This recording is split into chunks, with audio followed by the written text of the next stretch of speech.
Mic check, mic check. What is going on, people? Of course, the people that's supposed to be on here late because Negroes is late to everything. So I'm gonna hold it down here, I guess, for a little bit. We got the game on, of course, in the background, and Boston looked like they did not come to play for whatever reason. But as always, this is your boy POLK, a.k.a. a.k.a. the Gat Damn Truth. It's a Saturday night, so you know what that means. If it's not game week, or if it's not during the season, Saturday nights are the triple shot night. So grab your drink. Let me know what you're drinking on in the comment section. Whatever adult beverage you are indulging in tonight, watching probably this game. And of course, kicking it here with your boys whenever they show up. If they show up. If not, y'all know me, I'll hold it down by my damn self. But anyways, since we waiting on people, we can talk about this basketball game. But let's do a quick roll call. Not a lot of people in here tonight. It is a Saturday night, so who knows how many we gonna have here. But Kusami's in the building, Gator Hater, Hurricane Kilo, Damian Adams, member of the 863 Tribe. That's my bad. CV, it's good with you. Todd Pope, Margaret Wright, Antonio, what is up with you, man? How you doing? And Mayan King in the building. And I'm gonna say this. First of all, Tatum, you got to be better. Tatum has had one good half of basketball this series, in my opinion. They blew him out last game, so I just, that is what it is. But Jason Tatum got to make his mark. And I'll say this. Neither one of these teams beating Golden State. I'm just going to say that right now. But 26 people in here, man, hit that like button. And we're going to talk a little bit about everything. We're going to talk about, we're probably going to recap the draft. We're going to, of course, talk about the great college football NIL era, the Nick Saban, Jimbo Fisher saga. Look, Tatum, man, you're killing me. You're killing me, Tatum. Michael Gaines in the building, and Marcus Lewis, what is going on? And again, we just waiting on at least Jurge to show up. I know he's supposed to show up. Terrance is always kind of hit or miss. He pops in. He pops in when he feels like it. So, what y'all got going on? What's going on with y'all though tonight, man? Y'all drinking anything? What y'all doing, man? Y'all just watching the game? Let me know. Let me know in the comments what we got going on tonight. I don't want to get ahead of myself without my co-host. Y'all let me know what y'all got going on in y'all personal lives. New King said he getting this money. He's working on a Saturday night. Ain't nothing wrong with getting that money. Are you enjoying that Texas barbecue? Texas barbecue ain't. So I've never been to St. Louis. I heard they have some real good barbecue. I probably would prefer the Carolina barbecue more than Texas barbecue. There is this one dope spot though in I think it's in Dallas. I actually forget the name of it, but Jurge actually put me onto that, where it's just like meat galore. Pause. No homo. But it just serves all kind of. Jurge will remember the name of that spot because he put me on it a couple years ago. But I'll take Carolina barbecue probably over that Texas barbecue, honestly. Mayan King said he just chilling. Pop the gummy and chilling. Shout out to them gummies. I'm not sponsored by them, but shout out to him anyway. Ty said he working too. And Mark said he just watching the game, but it's over. Yeah, look, I won't say it's over, but it don't look like Boston came to play tonight, bro. Which is wild. You would think, home have a chance to take this series over. You got the home court advantage now, and this is how you show up.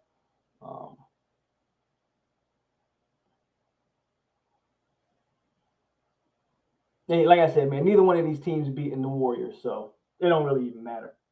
Neither one of these teams beating the Warriors. Gators got Ricky Pearsall and all the whiners crying because he's a 3-star. This is your one Gator that usually comes in Chad, what's up, Chad? Chad and BB, y'all are my two Gators that are always in here. And but anyway, just changed the screen name. Okay, what's up, Chad?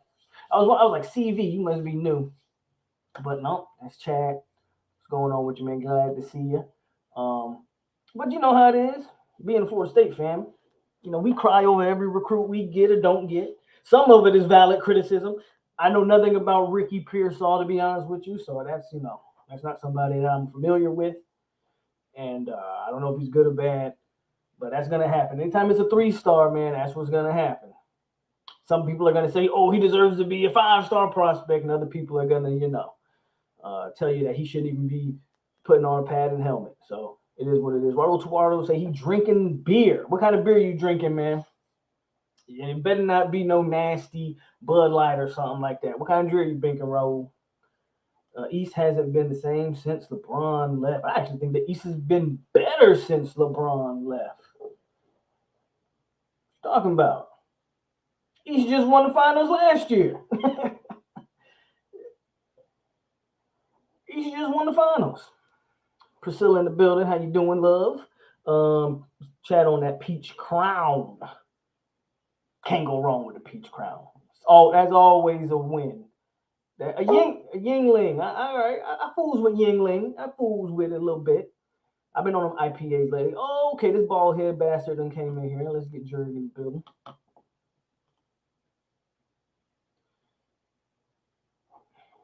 Give me 1 minute, Elo. All right. Give me 1 minute, bro. Do you think? Make my sound right. Let him get himself right. Gators lost to DT to Louisville. I was talking to BB yesterday on T2Y's channel. Shout out to T2Y. I love T.Y. Uncle Phil talking about his. I love Uncle Phil talking about his Cane's going to be great. Miami best. Oh God, not gonna entertain that. Honestly, having James Blackman on this team right now would be helpful. There's no telling how much he could have improved by now. He's a wide receiver from Arizona State. Has some skills. Yep. That DT had grade issues. He might not even be able to get in at Louisville. I sent you some spotted cow. I have to send you some spotted cow beer. Joe, you ready? Give me a thumbs up whenever you're ready, bro.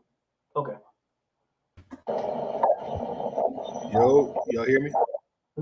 You're echoing. We hear you, but you're still echoing.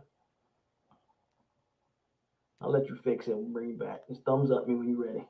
Our David say, Jurge, getting the Miami notes ready. You better be getting them ready. All Miami QBs would start for FSU right now. I don't even know why I read that. Okay, you got thumbs up. Let's see if you're ready now. Then hold on, bro. Yep. That's going to be an interesting thing. I'll let Jurge talk about it a little bit, but TVD had a great connection with Rambo. And outside of Rambo, I don't know. But we'll let. I'm not here to talk about Miami. Jurge can when we get to that portion of the bro. But 32 people in here, man, hit the like button. If you're not watching the Miami Heat, absolutely crushed the Boston Celtics. I was on the verge of calling Jason Tatum the best two-way player in the game, on the verge of being maybe the best overall player in the game. But when you don't show up like this, I can't call you that. At least Luka shows up on offense. I can't call Luka the best player in the game either, because Luka don't play a lick of. You can't be the best and you don't play a lick of defense. Luka plays absolutely zero defense. Zero.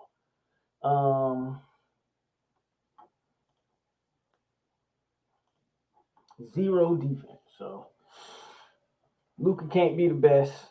Tatum has the tools to be the best, but not when you don't show up.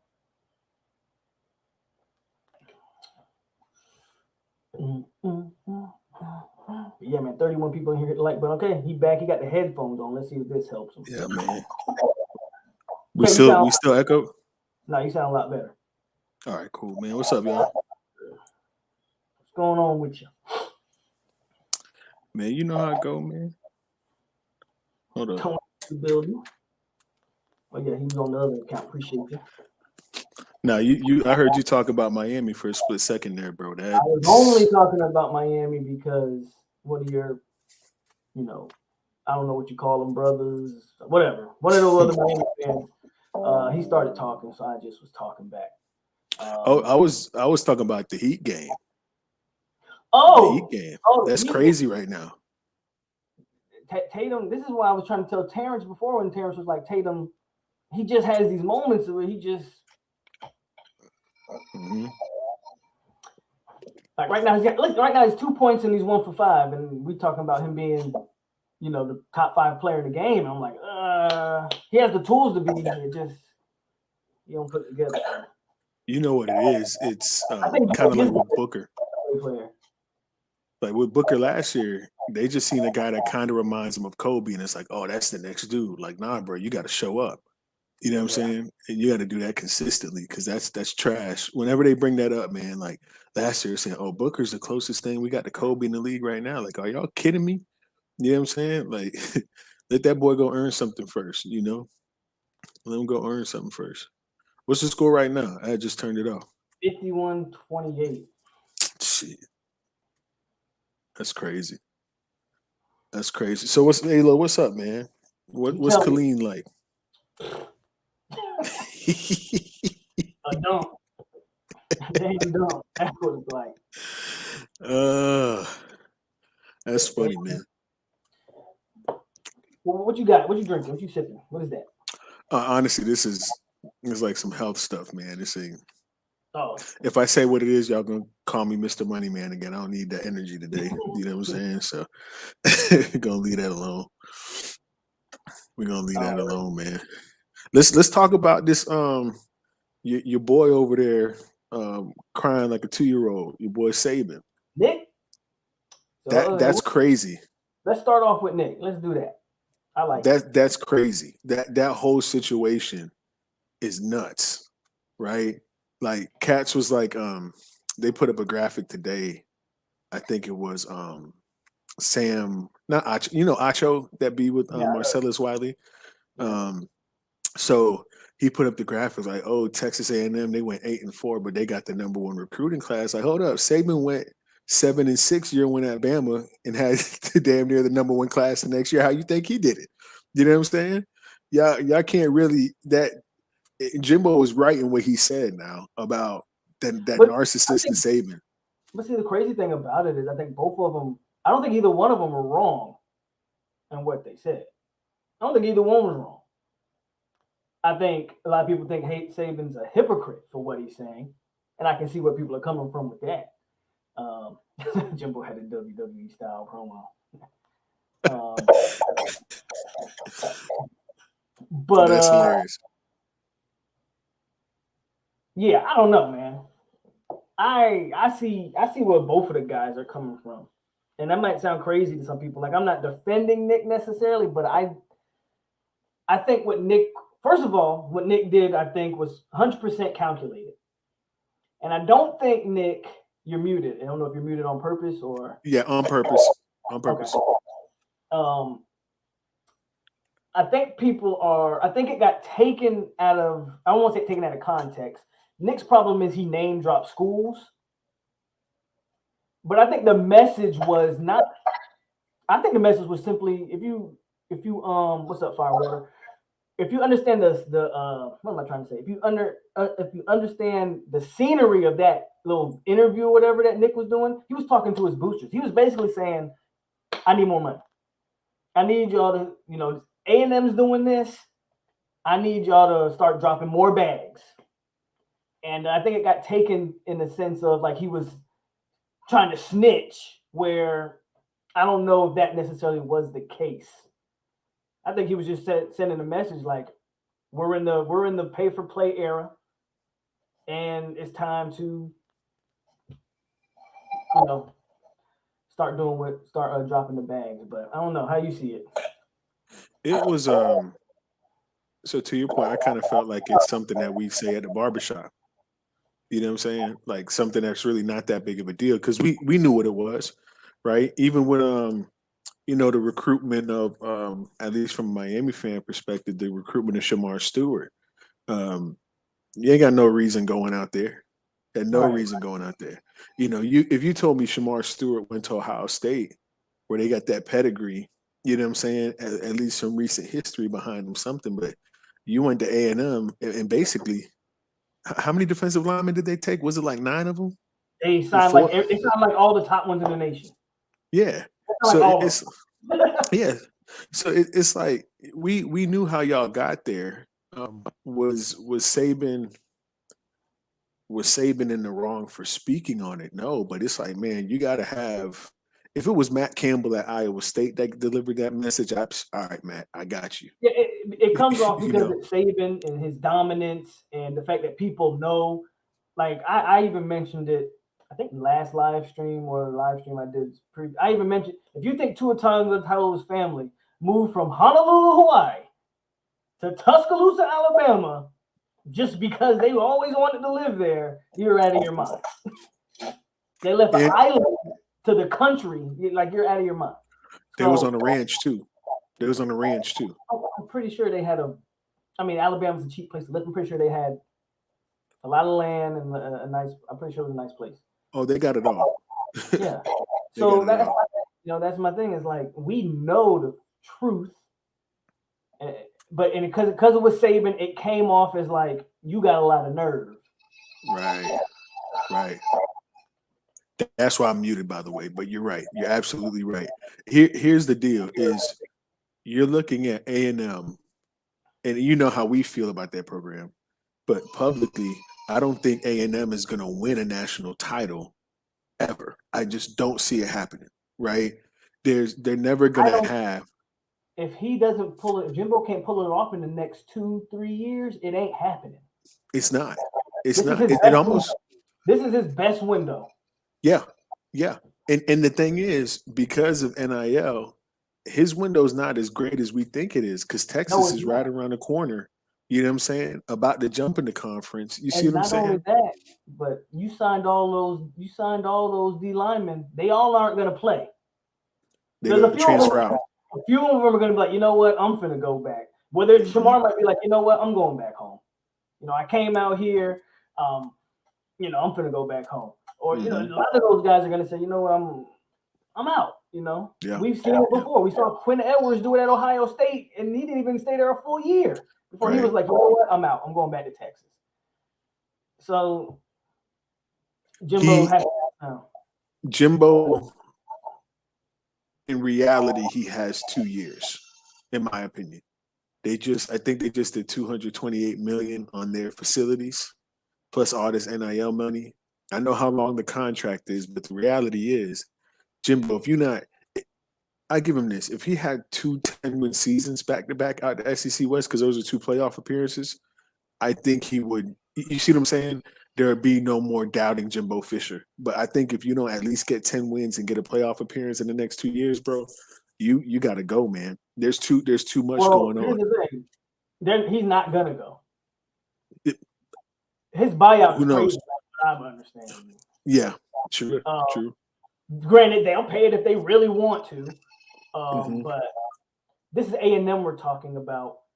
I think they're just going to be happy. I know they have expectations, but I think just being in the conversation is enough for a program like that. So I don't think being relevant matters to them. Right, just being relevant matters. Yeah. And so I don't think they would let him go. I want to address Firewater's comment right here. And this is another, again, I'm going to be crazy and defend Saban. If you listen to what he said, he never said, Bryce Young, when he got his deal, he was already a college player. Whether you agree with this or not, he doesn't feel like, and this is why I always hate this NIL talk, because there's no way you can justify a high school, unless you're a quarterback, and even then, it's like, what business is really going to pay a high school player X amount of dollars for name, image, and likeness now? That's the key words here. Name, image, and likeness. Nobody outside of a diehard college football fan knows who the hell these kids are. College football is a lot more of a niche sport, I think, than people realize. A lot of people don't follow recruiting. Like I know diehard fans that don't follow recruitment. They don't know who these kids are. They don't know who these kids are until they are actually on campus playing for their schools. Because they don't follow recruiting like that. So you're trying to convince me, maybe Travis Hunter, because obviously he's an electric player. He's gonna have that. You can market that. Don't get me wrong. You can market a Travis Hunter, but Texas A&M paying not Texas A&M, but Texas paying $50K to every offensive lineman. Tell me how that's worth it. Mm-hmm. How does that business get its money back off of those offensive linemen? You don't. You know what? I'll say this. In the only markets that I think can sustain a college football player and like really elevate them on a pedestal would be who has like the market in Chicago. That's basically Notre Dame, right? Dallas's market is basically Oklahoma. Obviously Southern Cal, Los Angeles, that's one of the biggest TV markets. New York City, that's all those, Big Teners, Penn State, Michigans, and all that stuff like that. I can see a quarterback playing, like Caleb Williams for Southern California. I can see him being a man of the city in a big market if he wins a natty, right?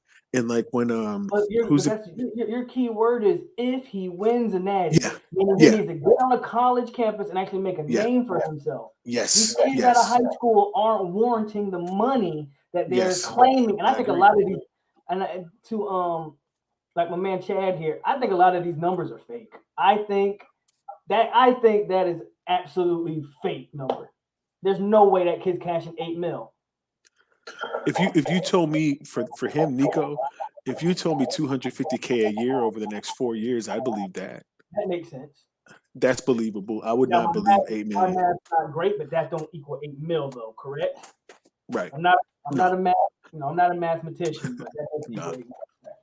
But they were saying the kid that you can give a high school kid $8 million and then expect him to even show up on your campus. Like, how does that, bro? You give me $8 million if you want to. Mm-hmm. Football, I'm done with football.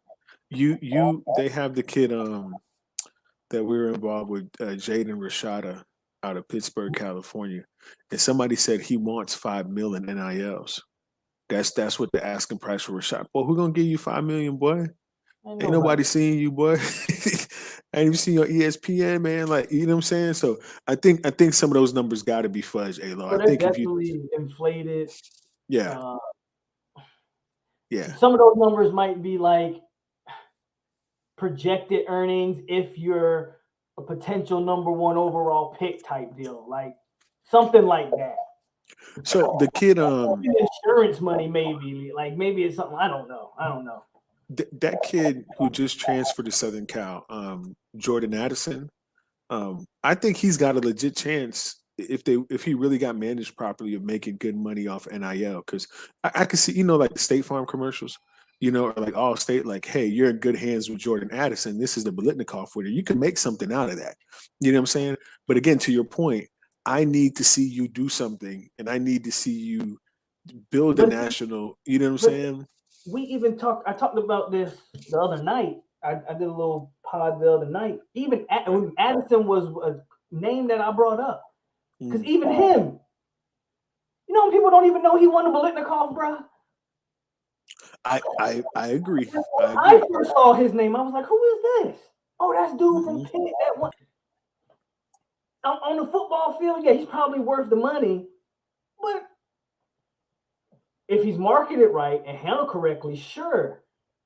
But people don't even know who he is.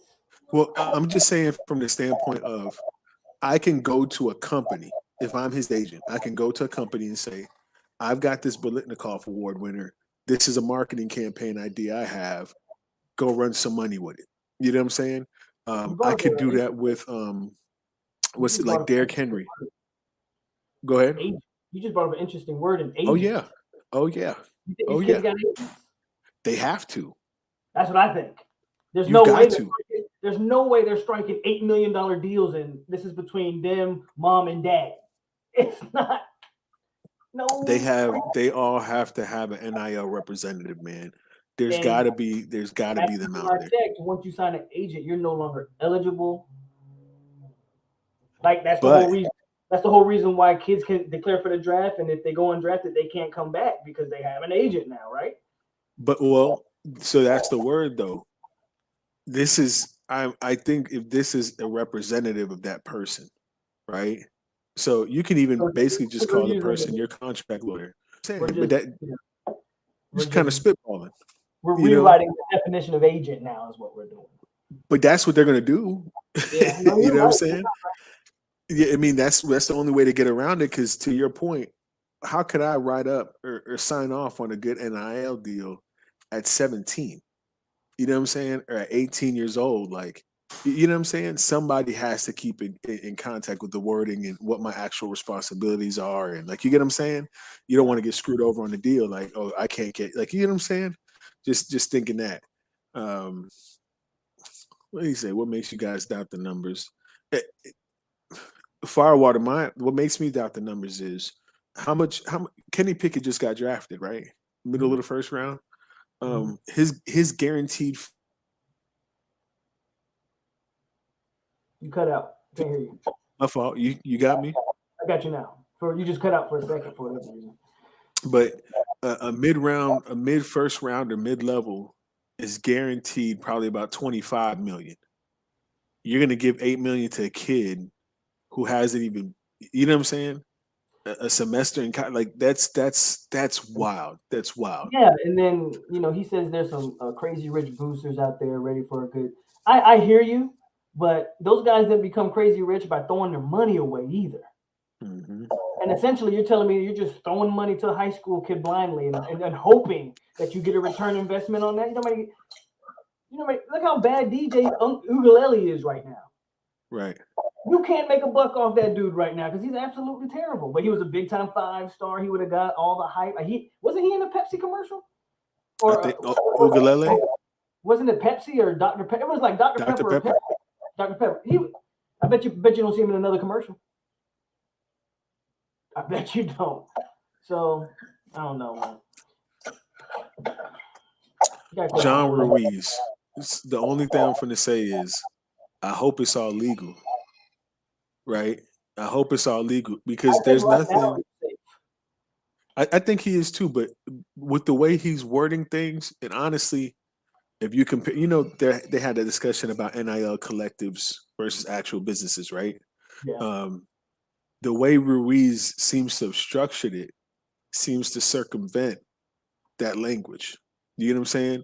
In the sense that he's really promoting a business. Nobody said the business had to make money, right? Nobody said that the app had to be downloaded by 1 million people. It just says you were paid to represent this app, and if he can prove that his numbers are going up, and that's why I think he's on social so much, is to run his numbers up, right? Because if You he can think he's say on because of, his detriment though? I do. like I said, The only reason I say this is because I feel you're bringing, and I get it. It fits the Miami culture, and we bragging and we boasting. But all this talk from Nick Saban isn't coming out of nowhere. It's because a guy like Ruiz is blatantly on social media, basically putting 2 middle fingers up to everybody and saying, "Yeah, I'm doing this." You're gonna rub people the wrong way, and now you might be a target. Yeah, I agree. The A&M boosters, they moving in silence. Always Agreed. have. Texas Agreed. A&M, Texas boosters, they move in silence. Always have. USC, Ruiz, he's out front and center, and it might be fun to watch now, but I don't know if that's the route he should be going. But that's a Florida State. He's got to be legal, and he's got to be calculated with whatever he says. Simple as that, right? Simple as that. He's got to be calculated for whatever he says. But he seems like I think he did an end. Was that? I hate the naivete in this comment. No, but so here's the point. Ruiz just did, from what I understand, an NIL deal with the long sapper from UF, right? Yeah, I heard about that. Yeah. That is the easy. If I'm him, that's how I kind of cover my tracks, right? Is by saying, "What you mean this is a Miami thing? I got Buddy, you know what I'm saying? Or I got this kid. I got 3 kids at FAU and FIU, and like, you see what I'm saying? And you do stuff like that. Now you diffuse an argument to say, "Oh, I'm just paying for Miami players to do it," even though that may be the motivation to get it done. You see what I'm saying? Like, I think he's moving. He's obviously calculated. I just hope he doesn't say too much. Well, and that goes to this tweet, because in one of those tweets that he deleted, like the fact that he even said it to begin with, you get caught up because you're getting too happy. You those Twitter fingers. That's right. That's right. But he did go back and delete that tweet because those words "pay to play," that's the red flag. That's gonna get the wrong people and get the wrong attention on you. Just back to New King real quick. Look, I obviously he's a lawyer, but the notion that because he's a lawyer and he's not doing things illegally because he's a lawyer, man, stop it. This is America. And a lot of lawyers have cut a lot of corners to make a lot of money, especially lawyers working for, crime organizations and things like that. So obviously, not saying Ruiz is working with a crime organization, but I'm just saying let's not act like lawyers are above reproach here. Yeah, they're not above any kind of moral, right? Whatever it is. But yeah, man. I mean, look, he's given the program something we haven't had. Oh, he's definitely got y'all buzzing for sure.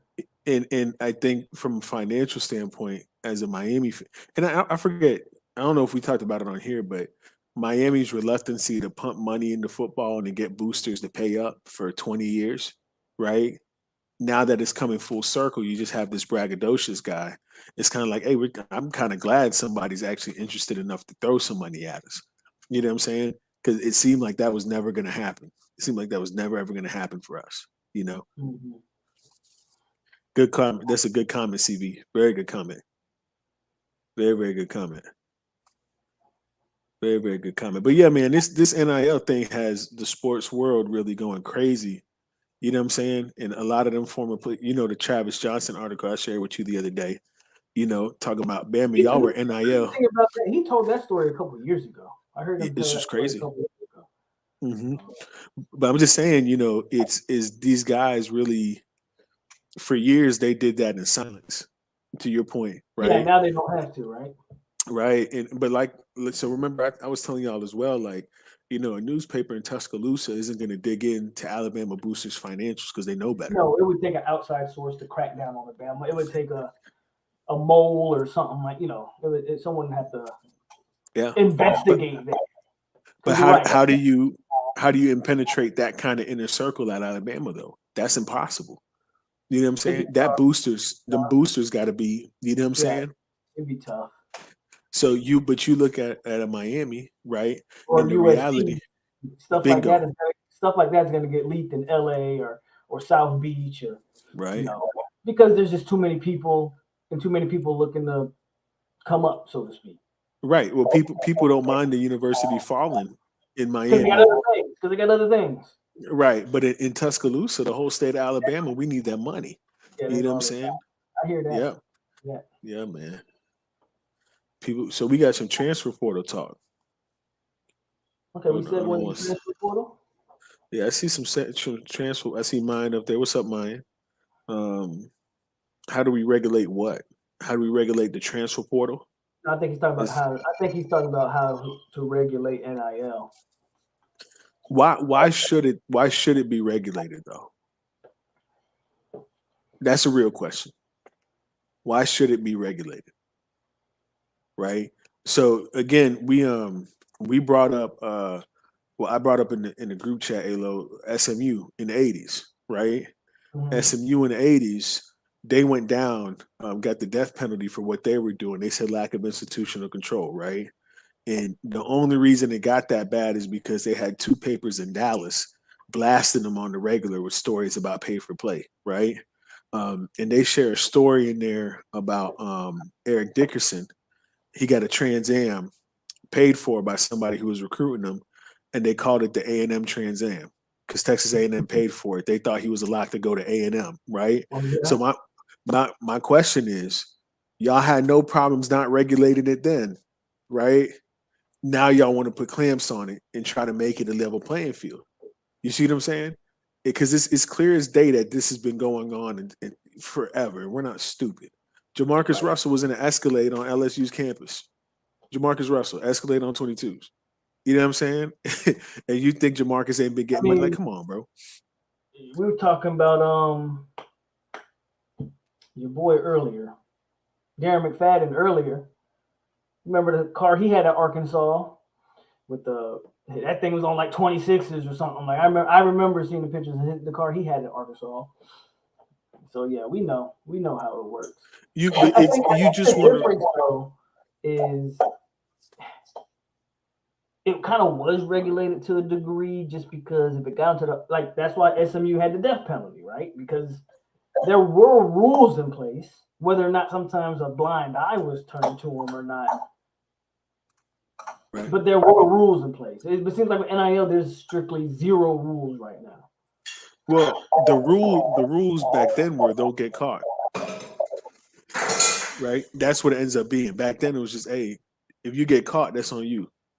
Right? And there was some of these old heads were talking that in the SEC, they had like internally an agreement that out of state school couldn't offer you more money than your home state school was, or some crazy thing like that, right? But now y'all want to jump in and say, oh, well, let's make sure we put clamps on it so it doesn't get out of hand, bro. It's been like that for 100 years. You know what I'm saying? That you see, y'all seen the story about Marcus Dupree on The Best That Never Was. If y'all watch that ESPN 30 for 30, that's a good story. He was getting recruited by Oklahoma. He said a double wide trailer for my grandma, and they had a double wide there within a week. You know what I'm saying? Like that's real facts. You know what I'm saying? And he probably could have got more out of it. So, but now y'all want to jump in and regulate it because you ain't got no control over it. Now everybody can have their hands in the pot. That's not really fair to anybody at that point. Just my opinion. These small town schools been running away. I mean, with murder for decades, man, for decades. You know, don't try to regulate it just because you lost on Travis Hunter. So it's oh shit. You know, I get something's got to change about like this. It's crazy, absolutely crazy. What's good with you, T? You muted right now, bro. Yeah, I had muted. Just I didn't want to interrupt this nonsense he was saying, whatever he was trying to say. Oh, because I said Travis Hunter. Here we go. You did it on purpose, man. Here we go. Be real. Like we was talking about Nick. Nick brought him up. You guys are like a married couple. They always go out. It's stupid. Always go. I'm married to auntie. Yes. I ain't gonna say about the other one that was over here last week. Oh Lord.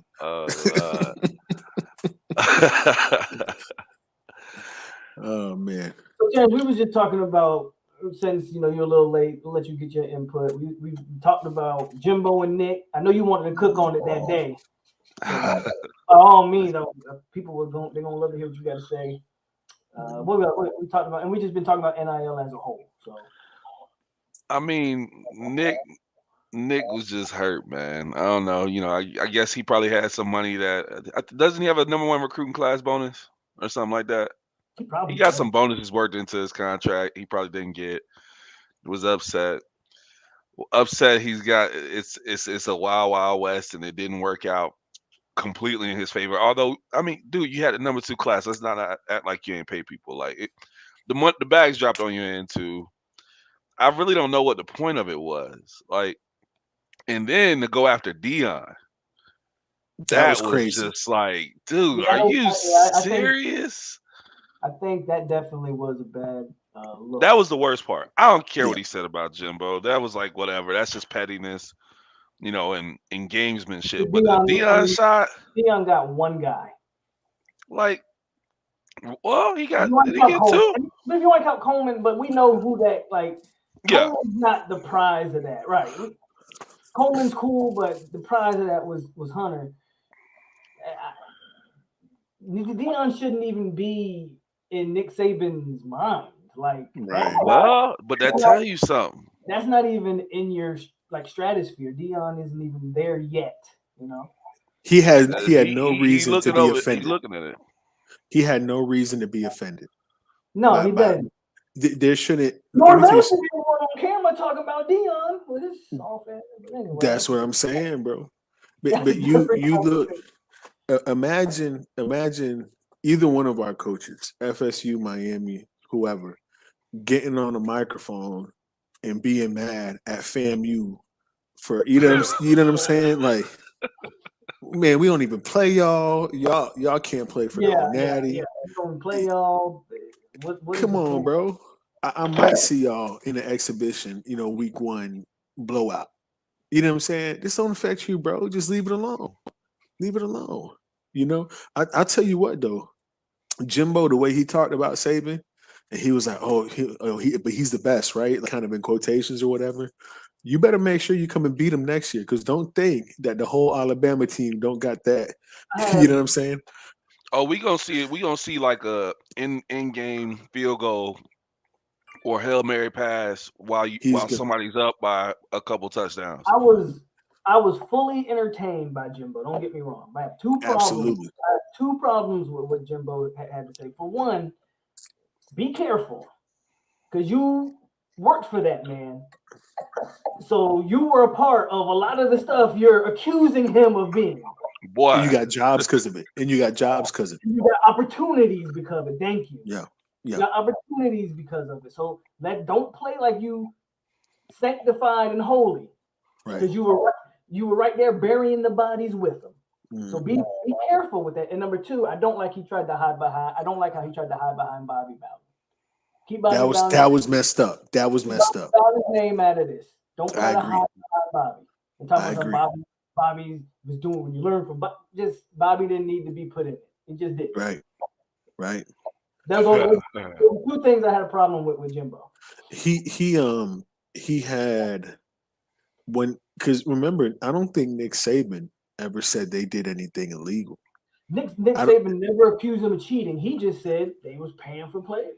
And what's the first thing Jimbo said? We did everything by the book. There was nothing done illegally. We was like, hold on, Jimbo. 2 months ago, you were saying there was no NIL. But now you're saying, nothing was done illegally. Jimbo, we know what's up. We know what's up.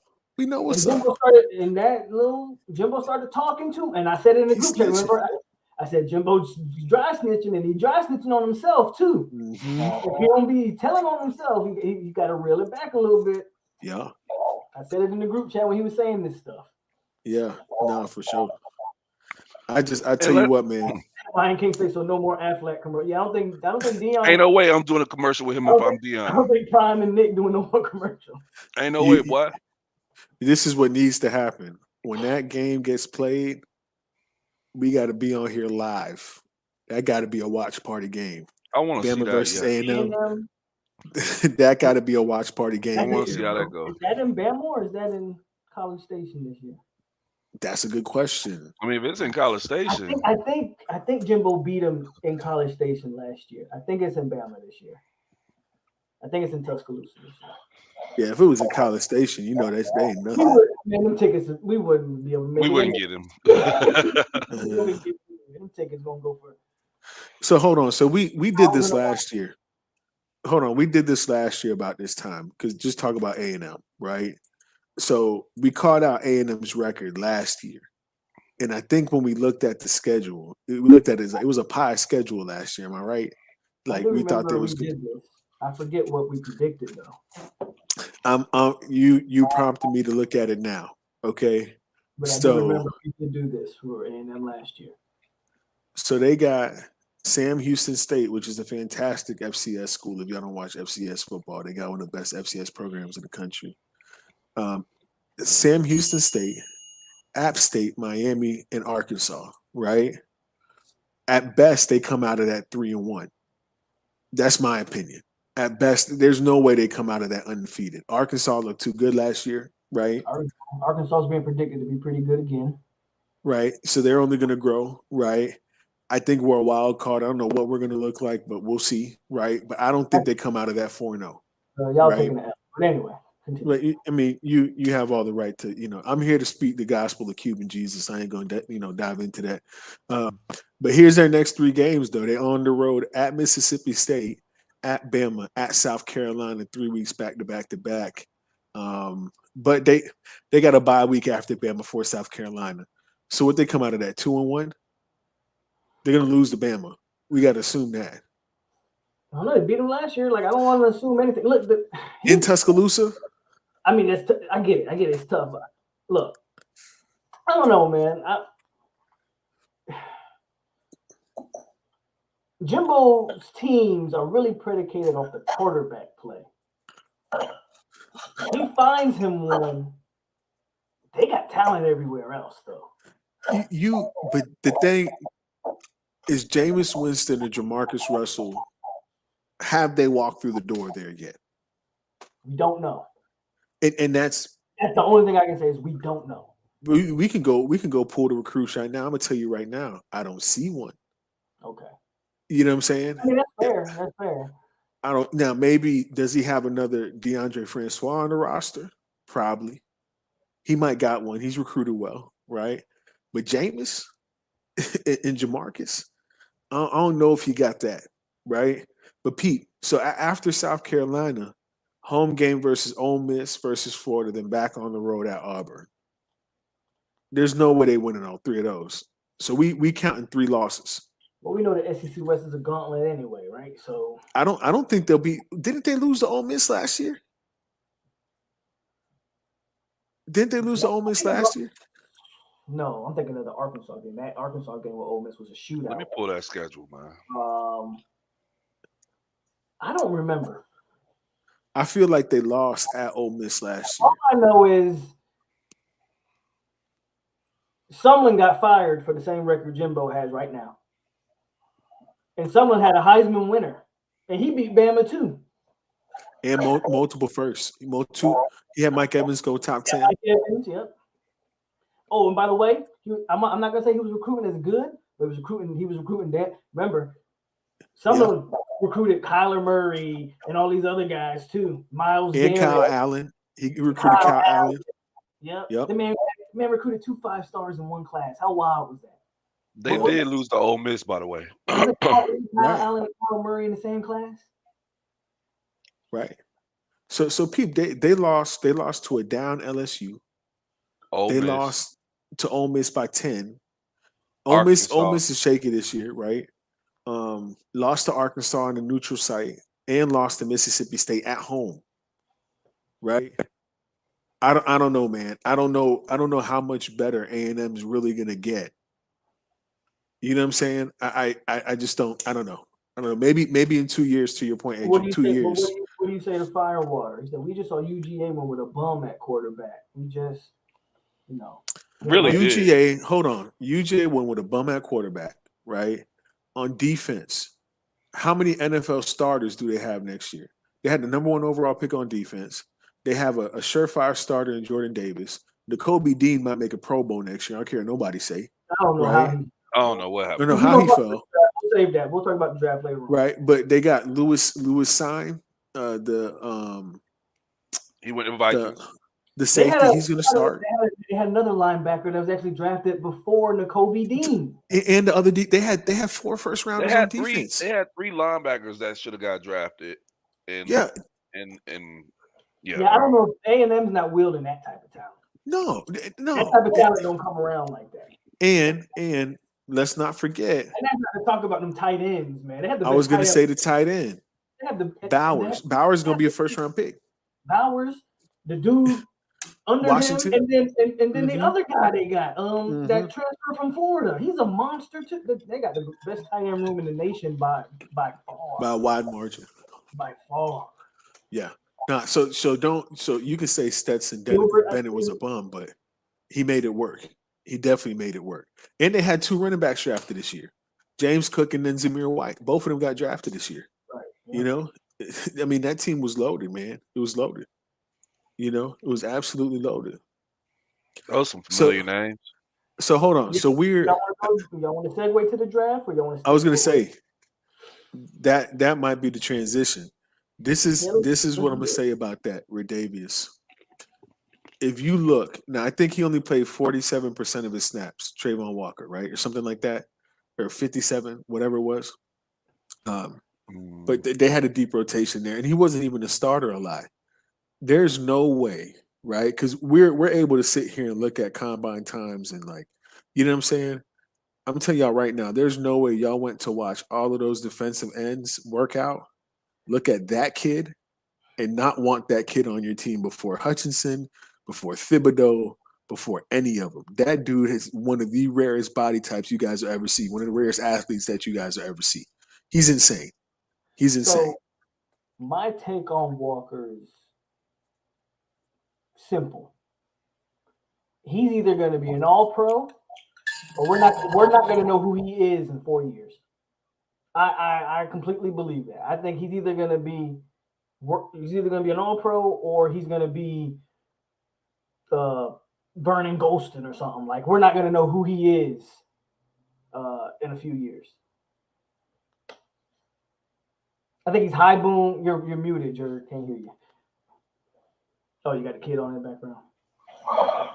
So you said who's gonna be like the number 1 overall pick, Walker. Walker's gonna be like Ghosted? I'm saying he's either gonna be an All-Pro. Oh, okay.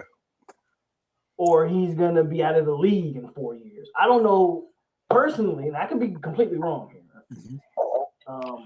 That's more of an indictment on the Jaguars, though. I see a lot of Fowler vibes with him too. Like, again, he's either gonna be really good or he's not gonna.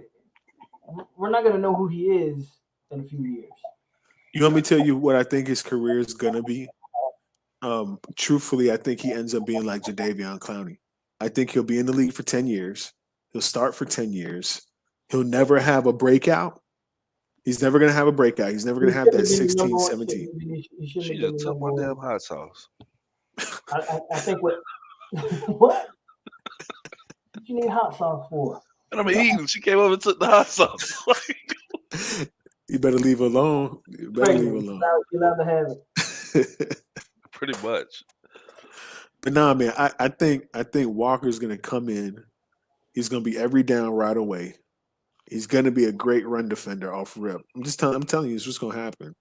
I just don't think he's ever going to balloon. I don't think he's ever going to have, I don't want to say Bosa brothers because they overrated as hell, but you get what I'm saying. Like, I don't think he's ever going to have a huge breakout. I don't ever think he's ever going to have a 15-sack season, but he'll have a job for 10 years. You unless you're like, you basically have the opposite type of me. You think he never is All-Pro, but he's going to be a solid NFL player for the next 10 years. Right. I feel like he's either going to be JJ Watt, or again, he's not going to be in the league. That's how I do. Let's ask ourselves this question, and you guys know my feelings. I thought Thibodeau was the best pure pass rusher in the draft. And in fact, when they were running, we were watching the draft, T, and you remember they were running highlights of this man getting off the ball. His first step is damn near 3 yards in the backfield. It's insane. I think he's probably going to be the elite pass rusher, the freaky pass rusher, But I think Walker starts for 10 years. And I think if I'm Jacksonville, I got to say to myself, number one, I couldn't put another Josh Allen opposite of Josh Allen, right? You have to have somebody be able to lock down the edge, especially if you talk about field side, whatever, right? But I'm also like, am I going to pick Aiden Hutchinson? Because you know how I feel about that. I don't think he's going to play well. I just don't. I think he's too small for the league. I think he's too soft for it. Just not judging Aiden Hutchinson, but compared to what we've seen, I'm with you. So I think if I'm Jacksonville, I'm like, man, I really can't afford to miss. I got to get a guy who's going to play. You know what I'm saying? And play wide away. To me, the smart pick for Jacksonville was Evan Neal. Was who? Evan Neal. Yeah, for sure. Yeah. You just drafted Trevor Lawrence. Mm-hmm. That's who your future is basically based on. Mm-hmm. Protect them. I know you signed Cam to this big deal. I get it. I don't care. Mm-hmm. I don't care. Kick him inside. Yeah, I don't care. Yeah. Give me Cam. Give me Evan Neal. Yeah. I always felt like they should have took Neal number one, but yeah. We'll see what they do. I think the Giants, as much as I know the Jets had more of a actually I think the Jets had a better. I think the Giants won the first round, me personally. I think they got by far the best offensive tackle. Then they got the best edge rusher in the draft. And that's how you build teams in the NFL nowadays, right? Well, I don't know. The Jets had, to me, the best corner in the draft. Yeah. Uh-huh. So, but what I'm saying is that. And again, I said this all along. I'm not going to cap for Jermaine, but I don't think a lot separated any of those DNs. That's just me. I don't think a lot separated these guys. I think these guys were all in the same area. I think they got Garrett Wilson. The only knock on Jermaine I think you could have on him is that he was a little older, I think, than the other guys. Was he? In 23, 24. 23. Okay, yeah, he is. Yeah. Because he went JUCO and all of that. Yeah. That's fair. Yeah. This is. I still think Thibodeau was my guy. So I'm a little biased, obviously, there, right? But I think Thibodeau, because he's so quick off the ball, because he's got that long, lengthy, twitchy frame, you know what I'm saying? Javon Curse like type body type and athleticism. I like Thibodeau, right, as a pure pass rusher. And I like Neil because who's the kid they got last year? Andrew Thomas. He stepped his game up. So now I got 2 offensive tackles. I'm solid. The only reason I think the Jets messed up, and me and Terrance talked about this on draft night, I don't think they should have went with Garrett Wilson. That was just me. I did not. I don't know. I get it because they took your boy last year. Zach Wilson, give him a toy. So you gotta. I mean, you went. Look, you got a pass rusher, you got a corner, you got to go offense, you got to get your quarterback, like you said, a toy to play with. Sure. I'm with you guys. I'm not high on that kid either, but I can understand why they took a receiver there. I like the Ohio State, the tight end they got from. I think they got the tight end from Ohio State, wasn't it? Ruckert. I think that's a bigger impact as far as who's going to be. Do you think teams reached on the wide receiver position in the draft? Yeah, yes. I think they reached hard this year for wide receivers. And it was we can blame it on that contract for Christian Kirk, was it? Back to them Jags. That's what did it. Man. Yeah, I think there were guys going in the first at wide receiver. I was like, "What? Stop! Please stop!" What? Yeah. I would say this to y'all about and when I say to y'all, not to y'all, because I talk to y'all all the time, but to the group in general. This is the real question: when has a wide receiver really made a quarterback better, right? And I'm not saying when has a wide receiver. Who's that? Calvin Johnson. I don't think so. You don't think Calvin Johnson made Matt Stafford better? No. Stephen Diggs. No. Calvin just did numbers. Stephen Diggs. And Calvin got his. He did a bunch of numbers too. That Calvin Johnson is the reason Matt Stafford was, in my opinion, viewed the way he was viewed. Did Calvin Johnson teach Matt Stafford how to win football games? No, because they played it for the Lions. So no. Well, I'm saying. So let's go through the list. I think Randy. My point is, a wide receiver. Certain wide receivers can make a quarterback have better numbers and then perceived to be better than they are. How much of Dante? I'm not talking about numbers. How much of Dante Culpepper's success is based off Randy Moss? Again, Dante Culpepper was never, in my opinion, as a quarterback, never grew because of Randy Moss. But he made that's what I'm trying to say. But that's what I'm trying to say, though, bro. Is like, so you just watch Kansas City tell Tyreek Hill they can leave, right? Because Tyreek Hill isn't going to make Patrick Mahomes any better or worse. I really believe that. We're on the same page with Tyreek Hill anyway. He's not right, but I'm just saying, like, if you're talking about wide receivers, let's say that argument's true for Calvin Johnson and Randy Moss. You guys are talking about 2 of the top 3 fucking football players we have ever seen. We sat here and watched Diggs make Josh Allen better. Are we gonna pretend like that didn't happen? Who? Diggs didn't make Josh Allen better? No, I don't think so. Wow. I'm sorry, man. That's clear cut, man. Josh Allen doesn't take the step he did without Diggs. It's not happening. Did Josh Allen need better weapons? Yes. But did Diggs teach Josh Allen how to win football games? That's I mean, the progression of a quarterback in pro ball, right, is really judged on whether or not he get it done when it matters, right? But we crucial can't drives, crucial down conversions. We give QBs credit all the time for making wide receivers better, and their numbers improving. And we do that based upon their numbers improving. We do that all the time. Yes.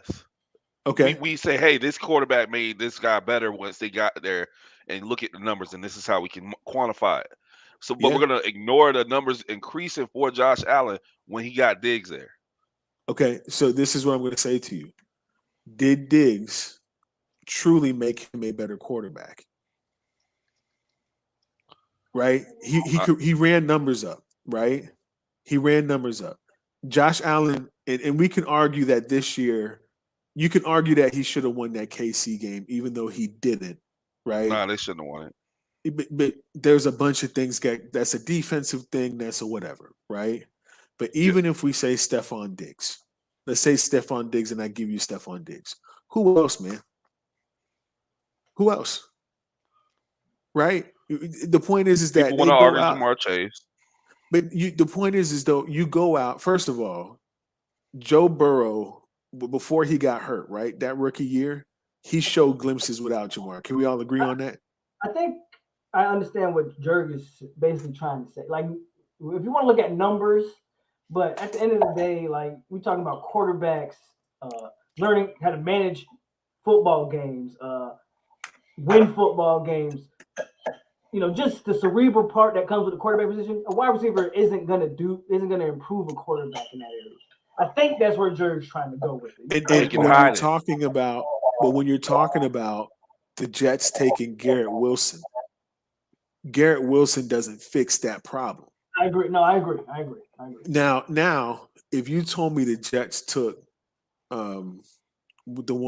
Jameson Williams, right? I would say that Jameson Williams and that speed would have made football easier for Zach Wilson. You get what I'm saying? In the sense that you have to watch that guy. I don't know if you have to watch Garrett Wilson. It's in terms of NFL speed and being dynamic. You see what I'm saying? But I still don't think that taking a receiver, because they went on a run. What was it? Garrett Wilson. Man, it was like 3 or 4 in a row. It was like 4 or 5, yeah. All the Ohio State guys went. Right. And then your boy Jameson went. Right. And I feel like there was another guy that went that was from, I don't even know. Tyquan Thornton. No, Yeah. it was the other one from Ohio State. No, it was the other one from Ohio State that went back to back. Yeah, all 3 of the Ohio State guys went. Olave went to the Saints. Olave went. Jameson went. And then in the first round, the kid out of Arkansas goes, and I'm like, wait a minute, what? And there was just a lot of guys that was like, what is going on here? Right. And look, to address Firewater's point, and y'all aren't going to like me for this because y'all think I have a bias with this, but this is a fact, right? Hold on. I already know where he goes.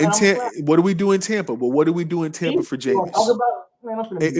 Adrian, but hear me out. What did we do in Tampa for Jameis? We ain't talking about Jameis. But hear me out. What did we do for him? He had Mike Evans and D-Jax. You couldn't get better than that in the league at the time. You gave him no O-line. That's what I'm saying, bro. That didn't make Jameis Winston better. No. So if we come in the draft day, remember we had this discussion about Kyle Pitts. They draft the best probably the best tackle in the NFL. You see what I'm saying, though? Top three tackle in the NFL right now. But you get my point, and y'all remember going back. Though.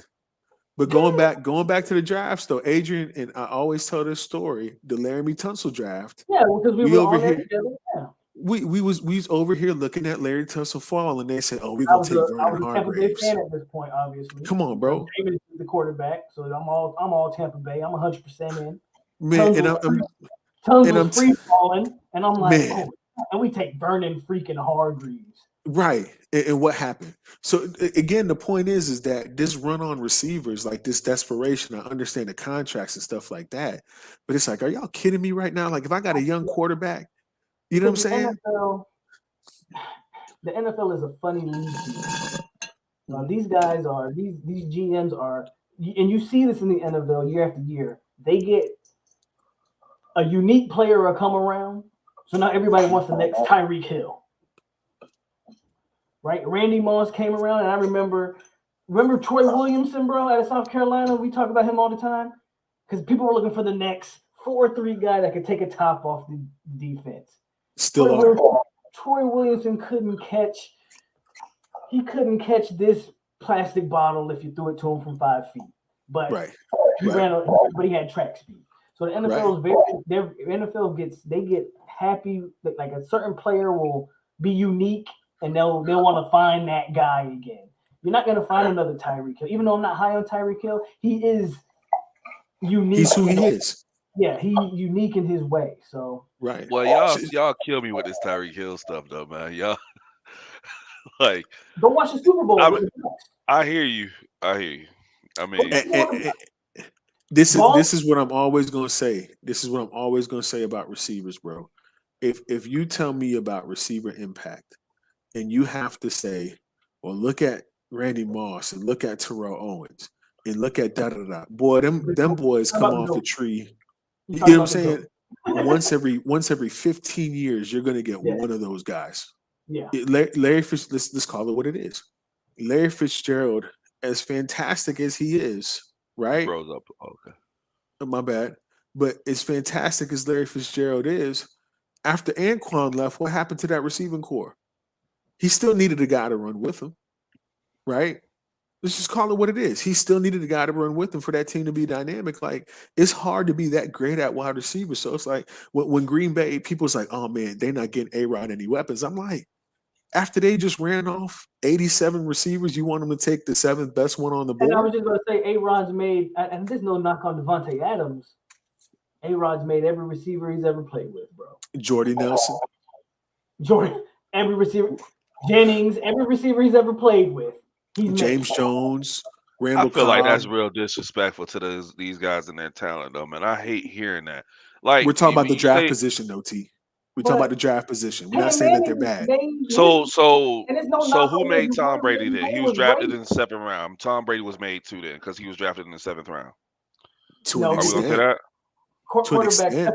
bro. Quarterbacks touch the ball every play. You can't. It's not the same. Can I say this about Tom Brady? Now I would Tom say Brady, Tom Brady was babied to greatness, and I he said had a this. chance. He had a chance. He had a chance to grow. Like in today's league, they're not carrying 3 quarterbacks on the roster. Tom had to sit there, learn behind Drew Bledsoe for a year. And he said it himself, he played in the same offensive system for 20 years. Of course he mastered it. And then he plays with a defense that had guys like Ty Law and Teddy Bruschi, Lloyd Malloy, and who's the DN I'm thinking of?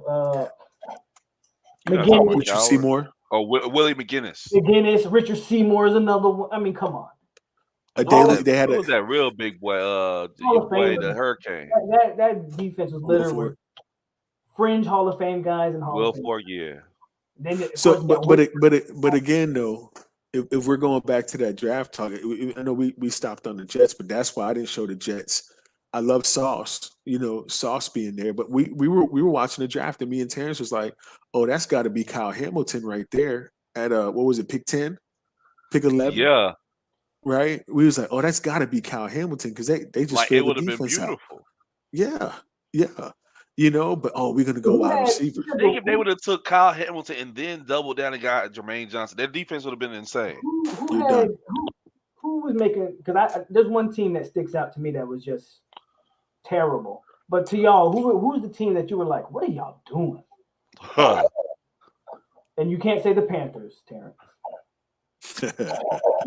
What were they doing? For me, I'll just say mine since I already know mine. For me, it was Atlanta. I didn't understand what the hell Atlanta was doing. Yeah, Drake London. Yeah, I had no idea what Atlanta was doing. Atlanta. Who was I perplexed by? I think for me, Tyler said it like Atlanta. I had no idea what Atlanta had going on. The Texans. The Texans, yeah. Well, I mean, I like Stingley. I like Stingley or whatever the hell you pronounce his name. Yeah, I like him, but I think Stingley's kind of reach. That was just really early for me. Yeah, he's kind of. I know he's. They could have got him at 12. Yeah, I don't know. Stingley's he was so dominant in the 1 year he played, but it was 1 year. Right. But they apparently have some kind of relationship with Stingley and his dad. And they believe in the kid. And I don't think they could have moved. I also think that's the other problem. I don't think anybody wanted to move up to 3. That's what I think the problem was. But the Texans, I was like, and then Kansas City, like I see what they was doing, but I was like, You know what I'm saying? I think the Packers had a great first round with the defensive players and then coming back and got that kid from North Dakota State, the receiver Watson. Yeah, I think he could be a dog. I like what the Saints did. I, I like what they did. They got Olave, and then they went and got Trevor Penny.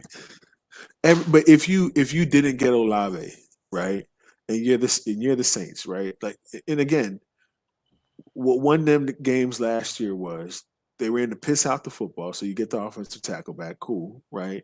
And they played great defense, right?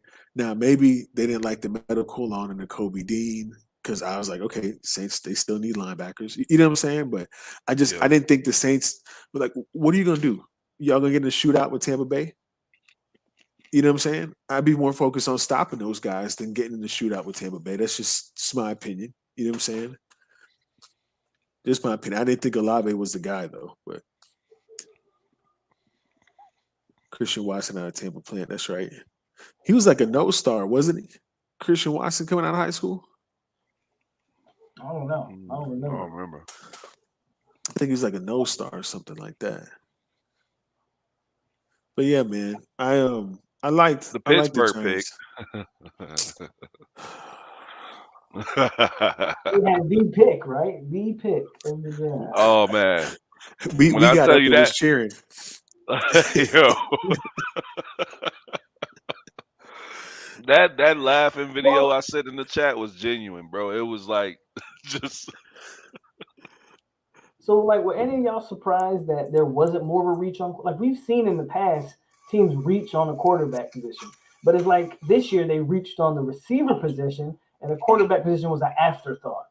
Because Atlanta could have used the quarter, like Malik Willis was right there for Atlanta, and they go receiver. So, what do you think the change of mentality was there? Why do you think that? Nobody believes in the quarterbacks this year. But my point is, it's been like that in years past, where we've seen really mediocre quarterback classes, but the teams will reach on guys because it's the quarterbacks. I mean, look at the Geno Smith, EJ Manuel years, and Jake Locker, Christian Ponder year. Like none of those quarterbacks were good, but those all were first round level guys, or they were taken in the first round, should I say? I think there's also. I think just on the quarterback market, it was just a lot of teams had like, do we really want to go out here and get this guy, or do we want to try and give a shot to something else or whatever? And none of those guys out there really seemed like they were gonna change the team. You didn't see anybody. You think people are looking maybe to this draft class? I mean, this potential draft class. Yep. C.J. Stroud, Bryce Young, maybe TVD. Who am I leaving off there? Anthony Richardson. I don't think he's as good, but some people are hyping. I don't know where that's coming from. I don't know where it's coming from either, but he's getting a lot of preseason hype right now. The quarterback from Kentucky, they're like, oh, that's a top 10 pick next year. Like, what? Williams is another one. Spencer Rattler is another one. So your quarterback class this year could be loaded. That might have played into it. That might have. But here's what I didn't like. There's no way that everything we saw from Malik Willis, every projection had Malik Willis as being a first round quarterback. He was the top quarterback. He is. Every projection, he's clearly the most talented. And the offense is simplistic, whatever. Okay, cool. You can't tell me that he's not by far the most talented kid on the board. And I'll also say this. If Malik had a chance to play college football as a starter for 5 freaking years like Kenny Pickett, then yes, he would have thrown 50 touchdowns to 11 interceptions or whatever Pickett did, right? Like Pickett like 25? Pickett is like a year and a half younger than Lamar Jackson, right? Lamar, who's about to finish out his rookie deal, Lamar Jackson. You know what I'm saying?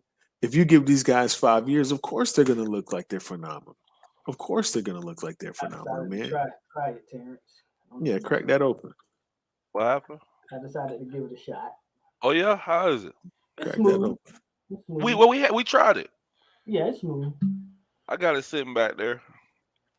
I'm gonna hold on to it for a little bit. I'm drinking beers right now. Marcus said his name, Levis from Kentucky. I don't think when we saw Kentucky, because remember we was in the chat last year when Kentucky, I forget who Kentucky knocked. Maybe when they knocked off Florida, and Kentucky just ran the ball. What happened there? He froze. He froze on your end because he froze on mine. Yeah, he froze over here. All right, Jerk, you froze with an ugly face, so I'm gonna take you off. My fault. He back. Yeah, Pickett about to be 24. Will Levis in Kentucky. Yeah, he's old. He's old, man. You know, Hawks get AR. Man, I don't think AR-15 is going to be draftable next year. That's a good conversation. Where's that coming from? Where do y'all think that's coming from? I don't know. Hey, he didn't even beat out. Chad, you're a Gator fan, bro. But let's be honest, bro. Come on. Where is this AR-15 stuff coming from? Great athlete.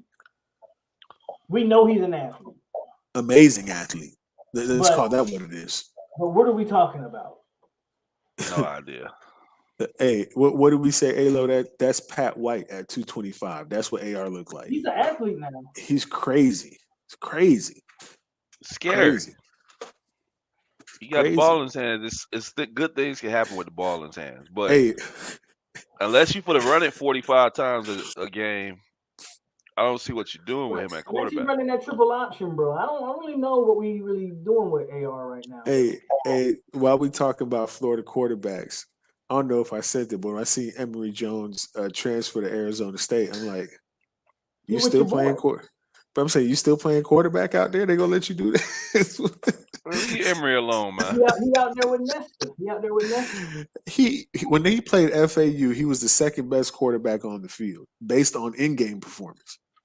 Okay, based on in-game performance. What did he do? He threw us 3 interceptions, Terrance, and we still couldn't find a way to win that game. Oh no, man. That's how I go though. Who's got high football IQ? Emory Jones? No, he's talking about Anthony Richardson. I don't know where we. I don't know where we've seen that displayed at. I mean, that's an assumption. Y'all want me to tell you the truth? Another quarterback I'm not really high on is Caleb Williams.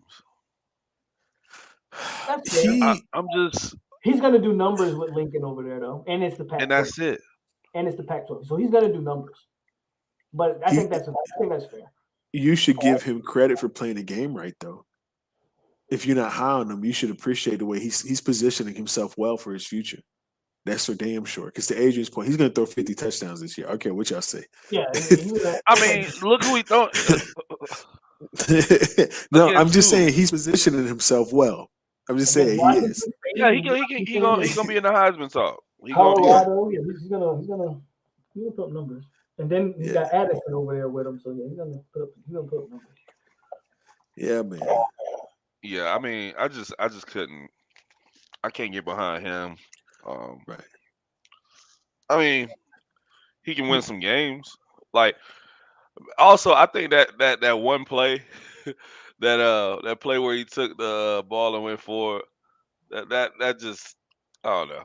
Who, Caleb? Like, I think that guy's like, where they weren't gonna get the first down and he grabbed the ball and I was like, well, I mean, it was like his Heisman type of moment, and it got so dramatized. I was like, yo, first of all, it shouldn't have happened. The ball should have been blown dead. Like, but whatever. Yeah.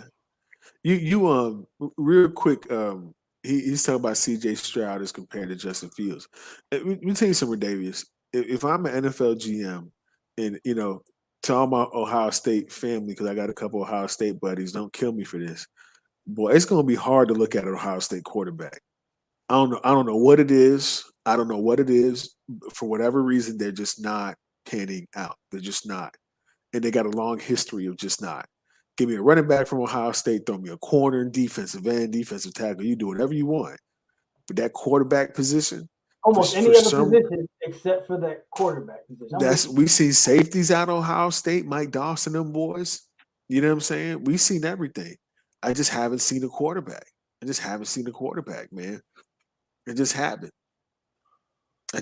man. I like CJ, but I'll tell you this. I like CJ too. I don't think he's better than Bryce Young. I like CJ, but I do think those receivers, like, I know we talked about that earlier, but Do you take him over Bryce Young? No. I think Bryce is a dog. I think Bryce is an absolute dog. I think he's a lock. Man. Any team that gets Bryce Young, I think he's better than Kyler Murray when Kyler Murray's in college. You know what I'm saying? I think Bryce is an absolute terror, man. A terror. The play's never dead. Play's never ever dead. Bryce Young isn't all that. Zay, did you watch? How many times were we in Bryce Young's face when we played him week 1? I don't know if y'all remember watching the game. I try to block it out of my memory, but I remember. But I remember getting pressure on him consistently, and nobody could touch the kid. Nobody. And the ball got off. The ball got downfield, and every time everything was on point. That kid's a lot, man. If he was 6'6", this isn't even a conversation. He was 6'3". That's how I feel about Malik Willis. I think if Malik Willis was 6'4", they'd be calling him the next Josh Allen or whatever they want to call him. That's what I think the physical tools are, man. You know, it's definitely what I think the physical tools are. Who y'all got as a steal in the first round though? T. Who was your steal in the first round? Steal. And y'all not allowed to say Jermaine. I wouldn't call anybody. I'm gonna be biased and say Jermaine. I mean, he went 26. Outside of Jermaine Johnson, y'all don't got any steals in the first round? Why always gotta be outsider?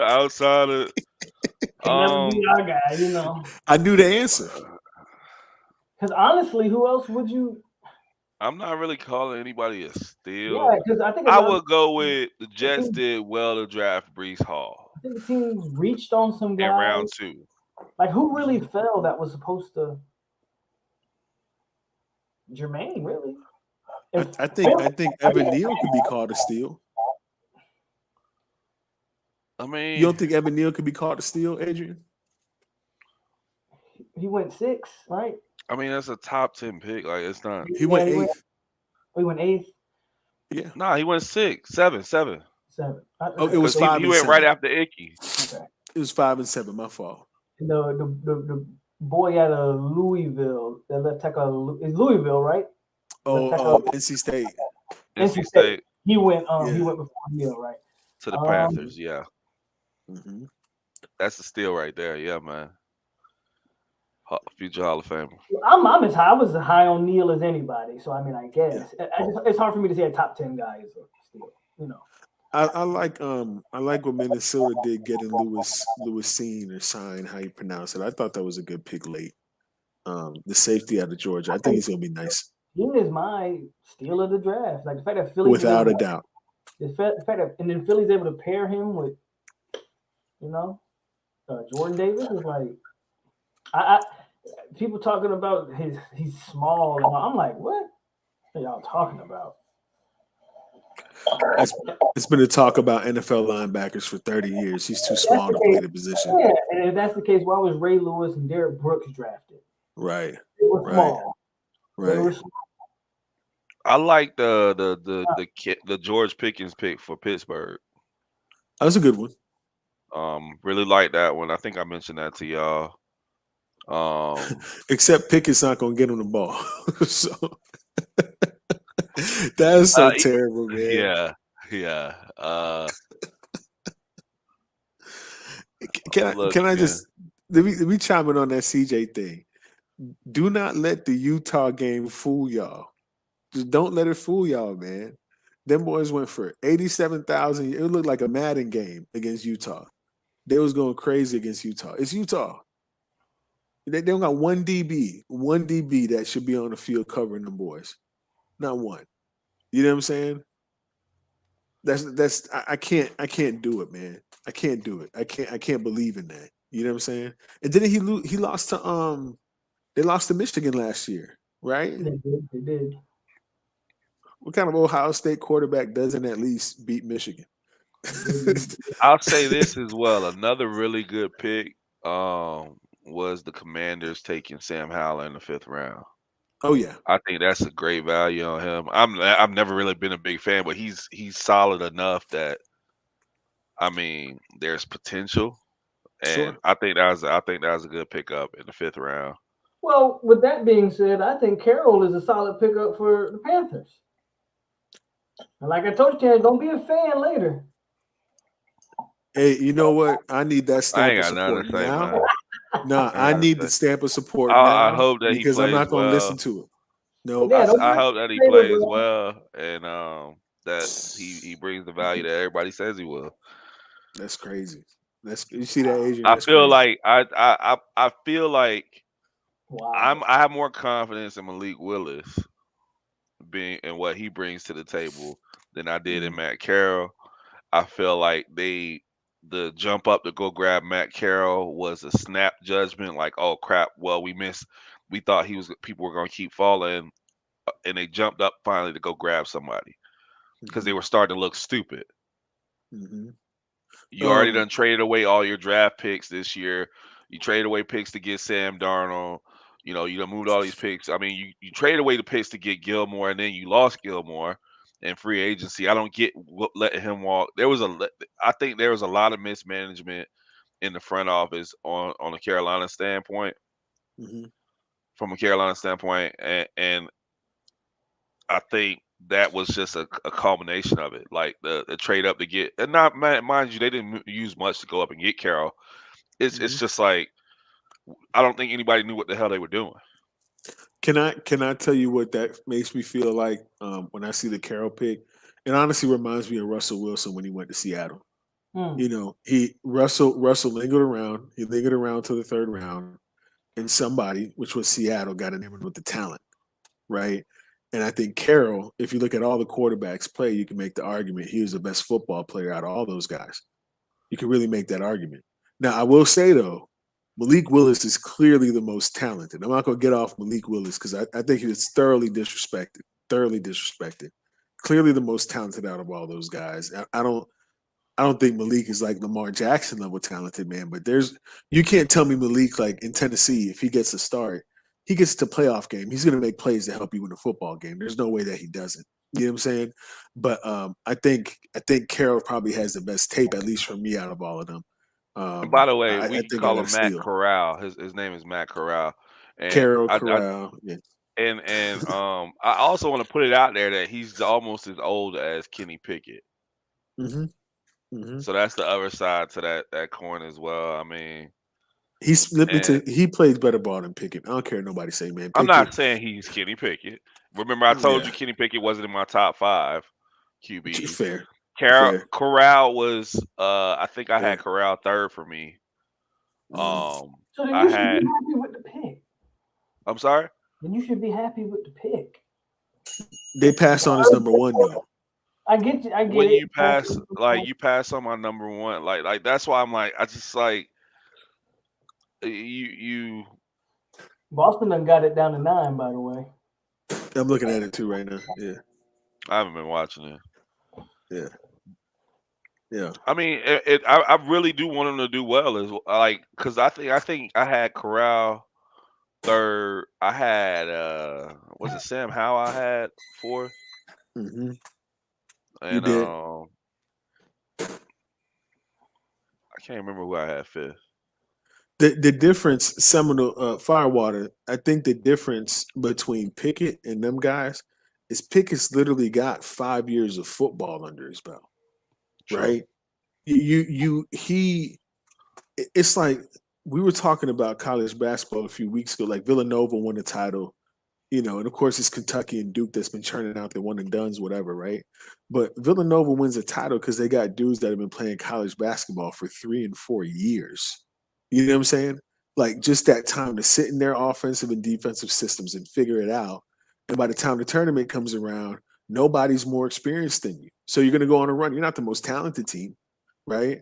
But you're going to go on a run because you have the experience. That's Kenny Pickett this year. That was a culmination of 3.5 years of starting football for Kenny Pickett. You know what I'm saying? Ringer, I forget. Atlanta. Really? Yeah, he went to Atlanta. Oh, okay. Atlanta did it backwards. Yeah. Yeah. So my thing is for and why people like, I know y'all keep saying it's like, all right, well, you're not on the bandwagon for Corral or whatever.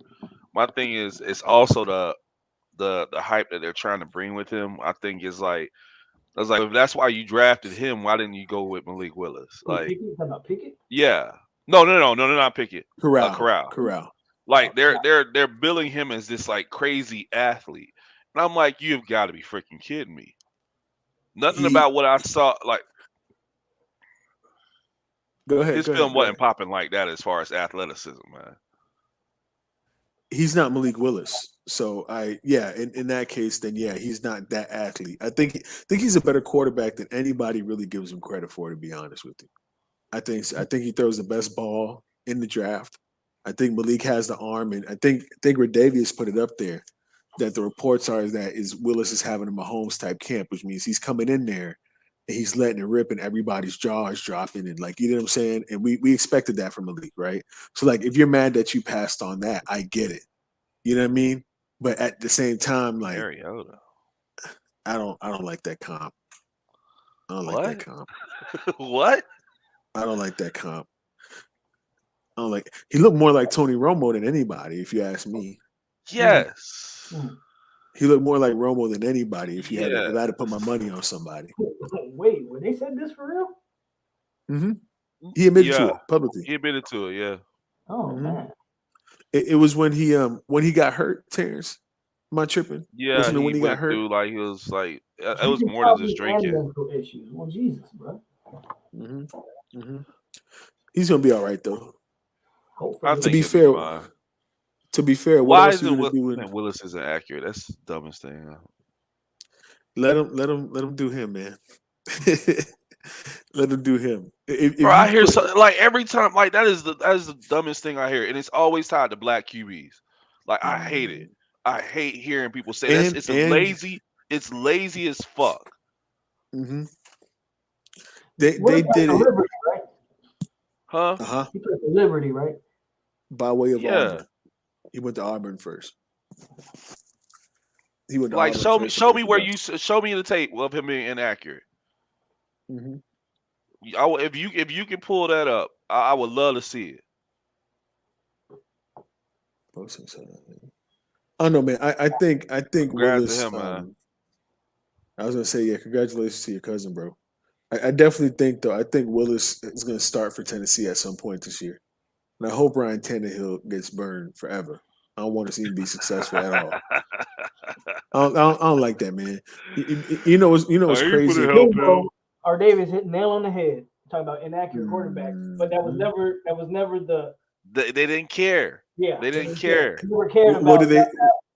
Remember what they said about Josh Allen, though? Well, it's a mechanical thing, and he can fix it. But Malik is not a mechanical thing. It was never He's just inaccurate. Man, Josh Allen is, and we've said this before, a white Tyree Jackson. Correct. And can I throw something out there, John White? I did not watch all of Malik's games. I think I watched maybe 6 of them, right? And I watched what I could from a workout standpoint. I watched about the same with Josh Allen at Wyoming. Adrian, I know this is a family show, but he was fucking garbage at Wyoming. Trash. I literally every time we talked about him, I said, "There's no way. If I was a GM, how can I draft a kid that's not hitting people in college?" Right? I think he completed like 54% of his passes as a senior, and the excuse was, "Well, he didn't have any wide receivers." Yeah. Okay. Well, what did Malik have at Liberty? Right? Why wasn't that the excuse for Lamar Jackson, who, by the way, none of his receivers play in the NFL either? In fact, you cannot name one person from that Louisville offense that Lamar Jackson won a Heisman with. He almost knocked down Clemson with that team, right? Yeah. Dropped 60 on Florida State. With guys, with nobody that played in the league. Don't even remind me of that game. You know what I'm saying? But John, they always say that, John. Like, you're not telling me nothing like new. Show it to me. What did you see, John? Show me what you saw. Well, hold on. But here's the other thing. They didn't say that about Tim Tebow. Right? They didn't give a damn. And Tim Tebow was a starter as a rookie. Tim Tebow had a couple games where he completed like 33% of his passes. They literally had to do nothing but run the ball. That's when Willis McGahee had that comeback year. He had like 600 yards in like 4 games or something like that, because that's all they could do. Watch this game film. Bro, you know I'm not responding to you no more, John. Like, John, I watched the guy play, man. Like, what do you? At the end of the day, quarterbacking comes down to 2 things, right? Obviously, decision making, right? But the other 2 things is if you're not going to complete a lot of passes, you better be dynamic. You better make a lot of plays, right? Malik Willis definitely checks off the ladder more so than anybody else. I don't know anybody who can really make plays like Malik Willis in the draft class, man. And he's going to be great in Tennessee. And you're going to be mad at me one day, John, because you're going to come back in this chat and say, damn, Malik really did that. You know what I'm saying? Malik's going to ball, man. He's going to ball. It's going to, what I say, it's going to look like Big Ben when he went to Pittsburgh. It's going to look just like that. Y'all wait and see, man. He's going to have a real, real good time, man. Real, real good time. Real, real good time. Oh, man. I love it. I love it. Man. You better. All And right, now, so Firewater, that's not true either. Willis's athleticism is similar to Jalen Hurts. No, where's that one at? it's up there. I see it. No, Willis is faster. Willis is way more elusive than Jalen Hurts, man. Way more elusive. Don't let the body type fool you. We went from NIL to the draft. Where we go next? About how these Heats want to win a game? About I don't know. They coming back. Miami. We ain't going. We ain't going to talk about the Heats. I don't know. Jimmy Butler's out, by the way. I don't know if y'all know that. Yeah, he's out. Which is that's a problem. Mm-hmm. But Bam gave us a little 20. Did y'all just see Tatum shoot an air ball? What the hell? I'm actually probably gonna swing out to the Mavericks arena tomorrow, man. That's gonna be a good and one. watch it in the square. Yeah, I saw that. I might go watch it out in the square. I'm pretty sure they're gonna do like how they've been doing that in Milwaukee and what they did. They had it last night. I saw them. They were watching it. Mm-hmm. Well, no, they were inside the stadium in the arena. I'm actually gonna go like in the square since the game's gonna be going on. I might go in Sunday fun day out here in Texas. Just go in the square and watch the game out there. Oh, shit, tomorrow Sunday for real, huh? That's crazy. It is. That's crazy. Fast. Yeah, that's crazy. So hold on, we ain't talking about the portal though, Alo. Oh, we ain't talking about the portal. Let's jump on it. Yeah, that I mean, we're talking about. He just want to talk about Mims, bro. I know what you want to talk about. No. We talked about a roundup. We talked about what's already happened in the portal. What we talking about? Well, who really got better? That's a question. USC. So USC obviously they just took Oklahoma, right? So and added Jordan Addison, like they took all of Oklahoma's players, and added Addison. Yeah. So does that? So I think we all agree that USC has to be the favorite to win the Pac-12 right now. Has to. It's not even close. It's not even close. Okay, so USC, they'll be the most improved, I guess. I want to see Zach Evans at Ole Miss. I'm interested in seeing that after the recruiting saga that he had, right? To be able then to go to Ole Miss and be a feature back in the SEC West. Like I think he's going to do numbers. They had a good running back last year. They ran for a lot of yards last year. And then they got you got Lane over there. You're gonna have some offense. Well, they got the quarterback from SC2, Jackson Dart. They started as a true freshman at USC last year. Who else? Who else y'all got, man, that got better? Let's leave our teams out of it, right? Okay, that's fine. Who else can y'all think of that got better? Bama adding Jahmyr Gibbs is flat out ridiculous to me. That was crazy. I hate that. That was crazy. I hate that, man. That was crazy. Could you imagine though? And people, I know people say like the transfer portal is not good because of things like that. But if you look at Texas got this receiver that came out of Wyoming. I forget the kid's name, but I was watching a spring game yesterday. I love the portal. I think it's great, but look at that kid at Wyoming, man. I did my year up there, and I really showed out. He's like 6'3", 220, and like, yeah, man, go play some big time. Like, you don't have to stay at Wyoming, bro. You don't have to stay at Wyoming, exactly. You know what I'm saying? If you got a chance to go grow yourself, like I thought that was pretty dope. Did y'all watch Texas's spring game? I don't know if y'all. No, I didn't really watch any spring games outside of ours. Ewers looks pretty good, man. So I don't Ewers know look if you pretty good. guys. I mean, we can kind of go off of this to kind of control, like, direct this conversation as well. The top 5 in the transfer portal rankings were USC, Ole Miss, LSU, Oklahoma somehow, and Alabama. Only thing I know Oklahoma got was a kid out of UCF. Sorry, UCF. They got the quarterback from UCF, Dylan Gabriel or something. Dylan Gabriel's. I mean, he's a good kid, but I guess Miami was 10th in that ranking. By the way, we're well aware. Hold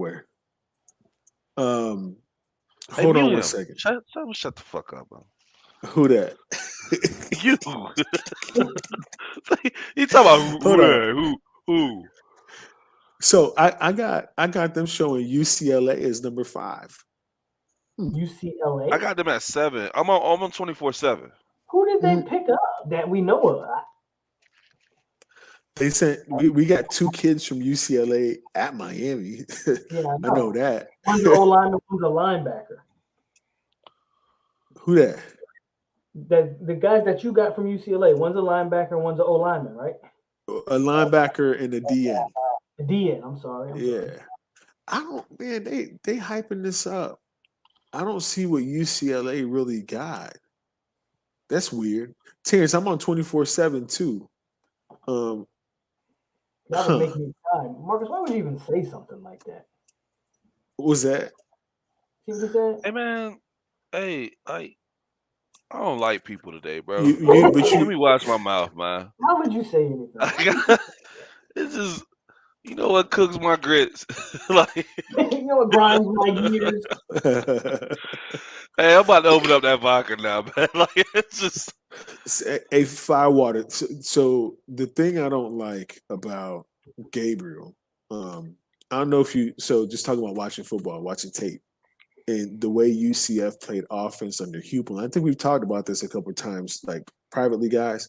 But they ran these crazy wide splits at UCF. So on either side of the ball, you had a receiver outside the numbers.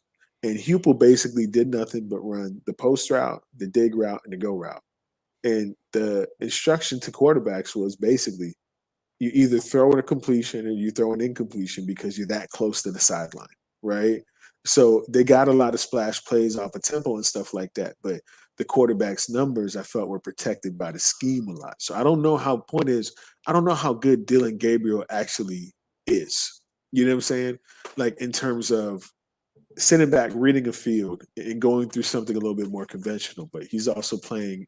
They got Levy from Ole Miss at Oklahoma as the OC, so I'm going to guess that they'll have some run and shoot in there. But the way they run it, the way Hupel ran it, it's like it just really takes the quarterback out of it. To be honest with you, I don't know how good he really is going to be.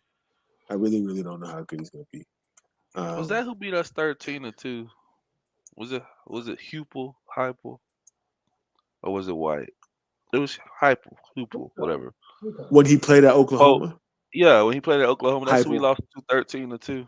Hupel. Yeah. So Oklahoma got a wide receiver from Arizona State. Arizona State had their whole team at the portal. Right. Everybody. They had hold on.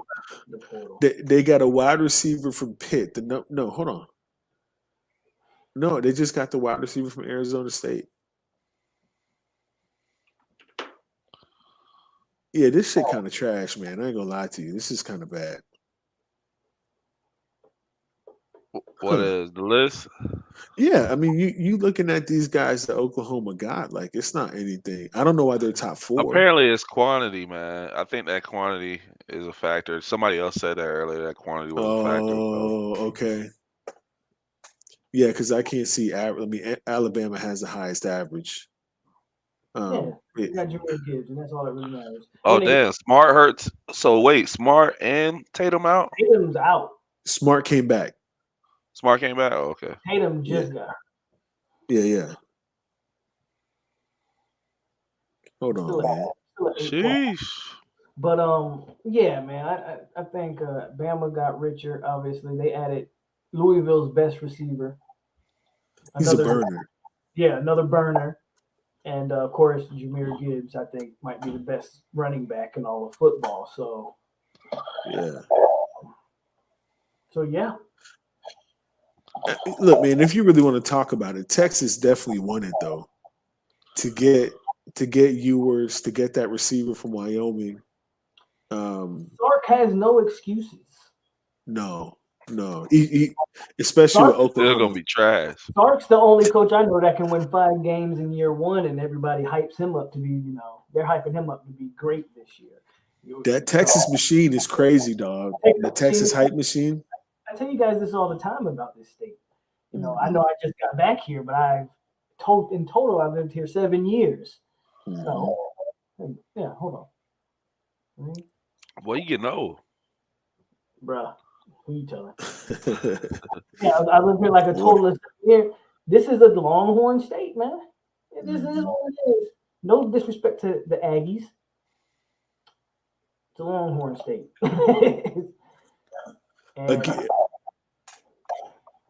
The boy A.k.a. Hall just left Texas though, didn't it? Didn't they just say he got removed? No, he's there. Oh, okay. They confirmed it or something. So Ajay. I heard he got kicked off. I heard he had attitude problems at Bama, which is why he left. Saban wasn't having it. Unless that's some breaking news. I'm telling you. Sark came out the other day and said Ajay was. He said it in the interview that Ajay was enrolling in the unless just came out today or something. Yeah, I gotta check that. Because he just seems like a guy, man. Like, you know how it is. Some kids just, you know what I mean? They just never pan out. Marcus, don't ever compare that, man. Texas went 5-7 and is viewed as a top 10 team. 5-7, and didn't they lose to TCU? They lost to TCU last year. Marcus, you got to understand that the Kane hype is only hyped in South Florida. Texas hype is hyped on a national scale. Right. It's a little different. Right. That's true. And Texas, man, they got a lot of. You was talking about A&M and their boosters and their money. Texas got that same money, boy. If not same more. money. Matter of fact, if you look at it, Texas is the highest. They have the highest income or something of any college. I think they're the richest college. They're the richest college in America, if I'm not mistaken. Yeah, there's a whole lot of money out here, man. Yeah. Boston might come back and win this game, It's looking like it with Butler being out. Yep, with Butler being out. Wait, Kyle Lowry playing? Yeah, Lowry's been playing all game. Yeah, I've been watching today.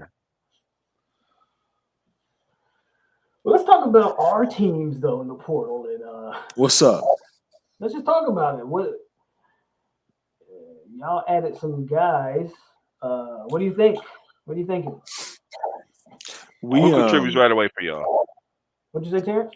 I said, who contributes right away for the Hurricanes? Every front 7 player that came in the portal.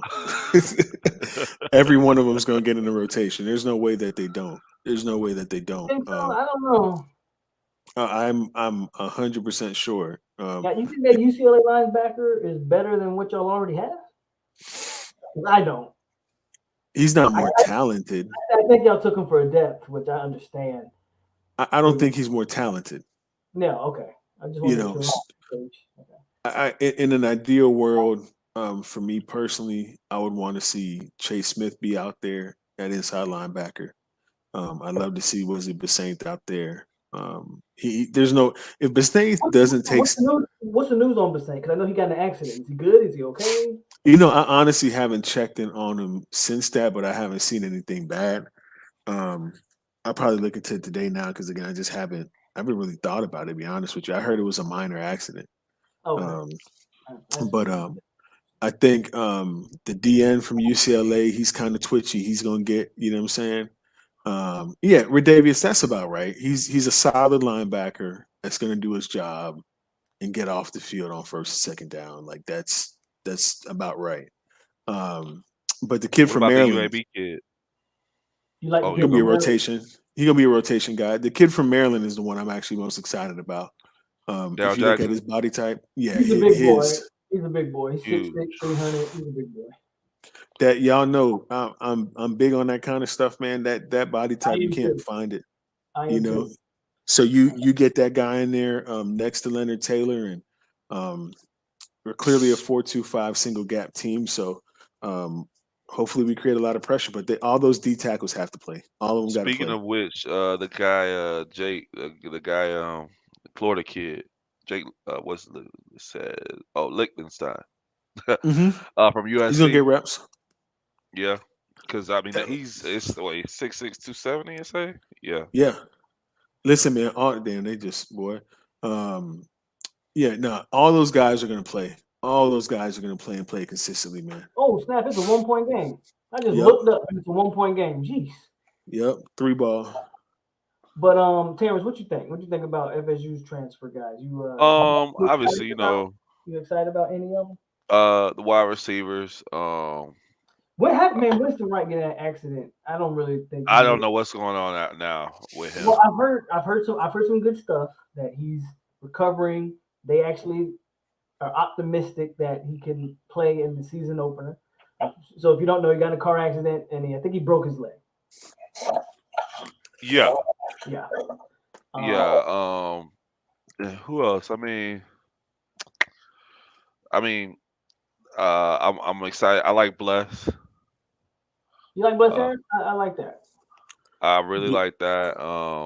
And then it's guys who are gonna. I feel like most of them are gonna contribute. Johnny Wilson's like my favorite. Really? He's a project player. At this point, he's a project player. I was like all on board with with Winston. But I don't know if he's actually gonna get to play now. So yeah. But I would like to see Johnny Wilson get some good reps. 6'7", man. That's you want to see that out on the field at some point. Bam killing them down the stretch. What happened? Bam killing them down the stretch. Did you see the three? Did you see the 3 from Hero? I think Miami gonna pull it up. He dropped like 30, ain't it? Bam dropped about 30, ain't it? Yeah. Boston playing stupid down the stretch with turnovers and stuff. Y'all have to see that 3-pointer by Are you optimistic about Ladson? First of all, Ladson I feel was brought in because we're missing the body type. You know what I'm saying? We don't have a single guy on the roster that's 6'3", whatever he is, and can really play the X position. Do I think he's the number one? I mean, the guy's obviously talented, but I have my biases. I want to see Melo. Melo didn't play for us this spring, so I'd love to see Melo Brinson come out and see how he does healthy. He had consistency issues last year, which all of our guys did. Keyshawn Smith didn't make a jump for me enough in the springtime. But again, we'll see where he is that fall. Restrepo seems like he's going to be Mr. Consistency for us right now at receiver, but we don't have a Charleston Rambo right now. We don't have that right now. We got to find that. We got to find a Charleston Rambo. I'm glad you said it. Yeah, there's no you can't survive without one. But now the way Gaddis is talking though, like he basically got a hard on for Mallory. I don't know how else to say that. I mean, he acts like Mallory's the next best thing. So I think you're gonna see a lot of Mallory for the last 3 years. I feel like. Well, but here's what's crazy though. For the last 3 years. Well, here's what's crazy though. You saw him get better as soon as Van Dyke came in. They found a connection. Will they have a connection in this offense? I don't know. But I think Restrepo is going to be Mr. Consistent. He's going to make himself a lot of money this year. We need a Charleston Rambo really bad, man. We really do. We really, really do. The running back position for us is going to be solid. O-line looked good watching the spring game. But that's could be in part because the defensive line rotation got to find its way too. You know what I'm saying? So I know you guys were just talking about Johnny Wilson not too long ago. I would love to see him play tight end, man. I'd love to see him develop. That's just turn out big receivers in the tight ends, man. Stop. Every big wide receiver needs to play tight end. Stop it. First of all, Everybody. Terrance, don't be. What you expect from Verse? From Verse, I expect a less. I expect like a Kier Thomas type production. So that's big. Yep. Which I think because now in the perfect world, Patrick Payton makes the leap. Well, they say he's coming along. That would be the perfect world for me, but I think Verse is going to be the guy who is stable enough that and holds it down, especially starting off the season. And I think I think he's solid enough. I think he holds it down for us at that spot, man. I like them. You weren't. I remember you were like you weren't very excited Right. about him coming in.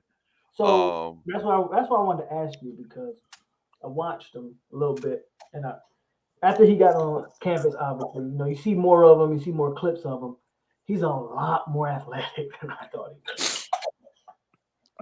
Hey, then that's good to hear. I mean, Verse might be like, I saw a clip of him running stride for stride with JT. He might legit be a 4.5 guy at 6'4". see, I wasn't thinking he was that fast. I figured like 4.7. I didn't know he runs track, and I didn't know that. I didn't know he ran track at Auburn. I think he did the hurdles or something like that. Oh, that's impressive. So this kid's an athlete, and the more I've watched him, the more I've been surprised of his athletic. Verse looks like an NFL player. They're talking about 6'4", 6'5", 245, 250. Like, can I ask a question about Verse? Yeah, go ahead. So, and this is being fair to him in his evaluation, right? LSU would be his first game as a Seminole, and Duquesne will be his first game as a Seminole. Fair. That's right, because y'all played a week before, right? Yeah, we got a warm-up game, which we need. Right, which is I fair. wasn't sure if we did. What? That's good so stuff. yeah. So August 8th is the first game, and then we play that Labor Day weekend.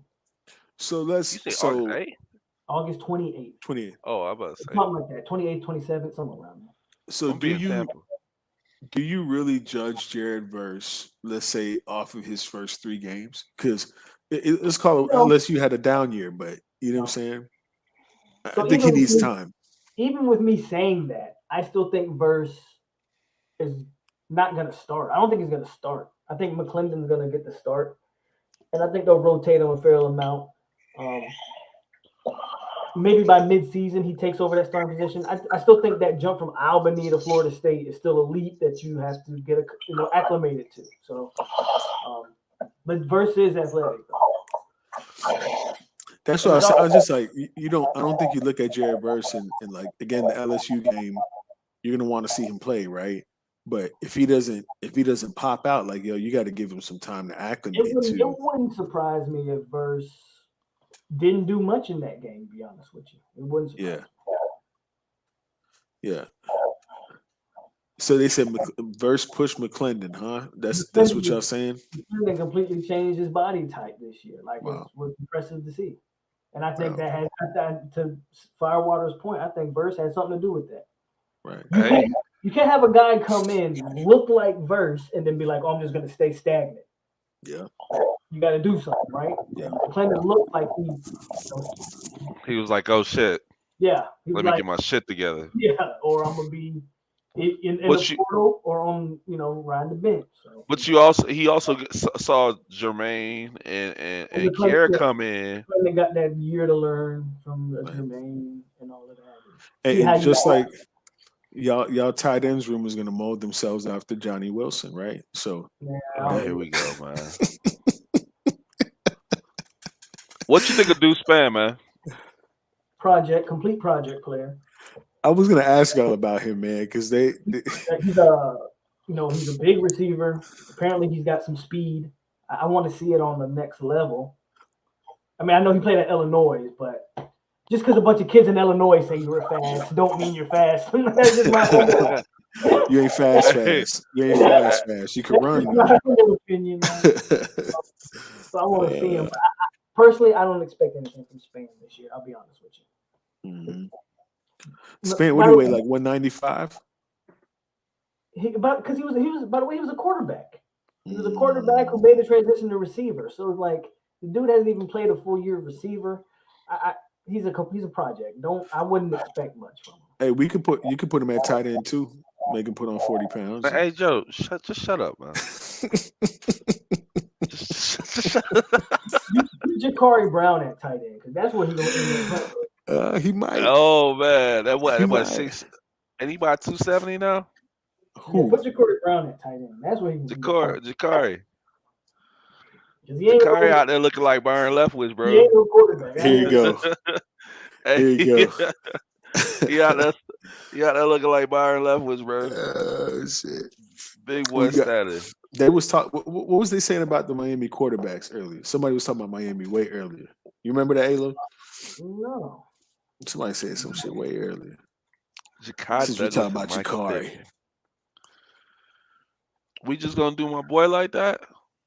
Who that? I think if FSU wants to have the season we want to have, Malik McClain has to make the jump. It's Malik McClain. He has to be the guy. He's got to make the jump. If he doesn't make the jump, then whatever. So whatever. But Malik McClain has to make that second year jump. Taylor Bethune.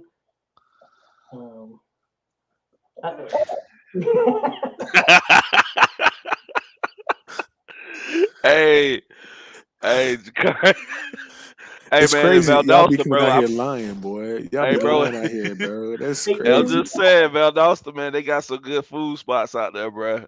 Yeah, I'm sure my summers out there, man. I'm sure you know about them. I used to spend my summers out there, bro. So to me, Jurge, it really sounds like you're not high on y'all's front seven. Like if you're telling me every transfer player y'all took is either gonna start or be in the 2 deep, that's concerning. Manny didn't leave us, which is weird. I thought you liked your freshmen that came in and played last year. I love him. I love him. Leonard Taylor? Yeah, I thought it was not just him. That's the only guy they got. Leonard Taylor. That's the only one that came in last year. I thought y'all had a couple that. Not on the D line, no. I thought y'all like Chance. Chance had some flashes for me. I out of the guys returning, I love Chance, and I like Jafari as well. I think Chance honestly was the more consistent D end out of the two of those guys. From Aladdin, Jafari, that's the Aladdin dude, ain't it? Jafar. You said Jafar, bro. He's Jafari, Bill. He's Jamaican, Bill. What is that? He's got a parrot, He's Jamaican, Bill. But nah, yeah. Jamaicans don't be playing football, man. See, all right. What name was Jamaican in the league? All right, now they go. You know how they pull up to your house too, right? You know they do that. Hey, they were Jamaican in the league. Ain't no waste man in the league. You thought it was all jerk chicken and reggae music till they pull up to your house and scream more fire. You feel me? Man, them boys play soccer, bro. And the boys would have light the whole block up. They absolutely play. Them boys play some soccer. Every Jamaican play soccer. Every Jamaican think they the baddest man on the soccer field too. No. Every Jamaican runs track. Is every Haitian dude in Florida swore they was the best soccer player. That's a fact. Jamaicans play soccer. Jamaicans play soccer too, bro. Boy, not like the boy. Them Haitian boys used to run the soccer teams. I'm telling you, they think they know everything about it too, boy. Nah, Bill. But he but Alo, we didn't get left with, aside from Leonard Taylor, there wasn't. I mean, there's guys there, but I know you're not too high on your Peter, you Jamaican? Y'all play football.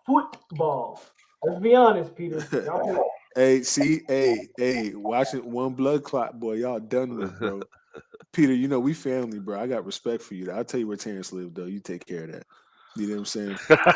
Hey, your auntie here, bro. Chill. I grew up around Jamaican, bro. My mom is Jamaican. Hey, no, Mayan got it. They play cricket. That's right, Mayan. Them boys be playing cricket. Nah, that's the Trini, man. Like they play cricket. That's who play cricket. Them boys play football. It was said cricket, man. But yeah, man. I know you're not too big on your linebackers either. I think Wesley has to play, bro. I love Wesley is a Miami kid. He looks like a Miami backer. He's got to find his way to the field, man. But we clearly haven't coached that or developed that position very well at all, man. At all, man. Speaking of which, the kid who committed to his sixth team in the past year, went to UCF. What's his name? Brandon. Brandon Jennings. God damn it. Y'all want to talk about Brandon Jennings and Terrance Lewis for that, man? We talk about both of those guys. This is all we finna say. This is because just tragedies, bro. If they just, and I understand Terrance got some attitude issues. Terrance Lewis, right? I got attitude issues too. But we knew, anybody who knew why Miami originally passed on Terrance. Right. I said it when it happened. He came with baggage, and we knew that. Right. My boy Pete played soccer at Utah State. He played soccer at Utah State, bro. That's what. Hey, I love you, Pete. I love you. It's all love, bro. But boom, bye. Brandon is the biggest disappointment. I think obviously I think dad played D1 ball and Brandon Jennings. Yeah. Why are you moving the way you're moving? Can I tell you what's weird? Where's his dad? Where your daddy at, man? Well, here's what's weird. Bro. At least because his brother was at Miami. His brother was at Miami. It's like, at least go play. Like if you told me he was following his big brother from Miami to Indiana, I'd be like, okay, I get it. You know what I'm saying? But to go from Maryland to Kansas State, which everybody, I knew when we saw Kansas State, we was like, what? Bro. And then to come back to, he's like, bro, what are you doing right now? You know what I'm saying? I make no sense. I make no sense at all, bro. I'm saying and I understand as a parent, my kids are super young, so right, obviously. But once they get a certain age, you gotta want them to make their own decisions. I get it. Mm-hmm. But bro, your dad has been there, lived the life, and done it. Mm-hmm. You got to lead them in the right direction, bro. At what point do you stop and say, bro, we're not going to keep it in the portal? You've been in the portal longer than you've been on the football field, bro. Right, sit your ass down somewhere. But can I throw this out there? Everybody talked about when was it? The 20 was Taylor 2021? So the 2021 guys were affected by COVID recruitment the most. Yeah. I think Brandon Jennings is a great example of that. If you were recruited during COVID, you should have stayed home. You should have stayed home. Should have stayed at FSU. You should have. You would have. You could have been at FSU. You could have been at Georgia. If he went to Georgia Tech, none of us would be like, because there's still proximity. Right out the road. Yeah, there's still proximity. You go to Florida, but you don't go to freaking Maryland. In the middle of the COVID, that just doesn't make any sense, man.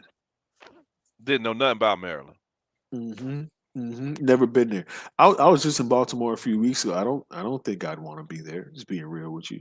I don't say that too loud, bro. It's all right. It is what it is. Them boys kind of wild out there. That's why I drove through Baltimore. I ain't stay in Baltimore. You know what I'm saying? It doesn't seem like a college town though at all. Like like at least Miami, you go out there, go to the beach and have fun, man. Baltimore's a rough city, man. It's a real rough city, bro. Real rough city. Speaking of which, here you go. Kind of circles back to the NIL thing. These colleges that's in major cities, they got a chance to really I made mention of Miami and even Georgia Tech. SMU is right here in the middle of Dallas. Like they was already putting these kids on billboards anyway, putting stuff up on the highway. When you ride through here, you'll see them on the billboards or whatever. Like these kids can really clean up in the major cities. Sure. For some of these colleges that's in the major cities. Like it's insane. That's why USC freaking it's the amount of money that they can make out there is ridiculous. Well, you look at, and I proposed this kind of to Adrian earlier. I think right before you got on to Jordan Addison wins the Biletnikoff, right?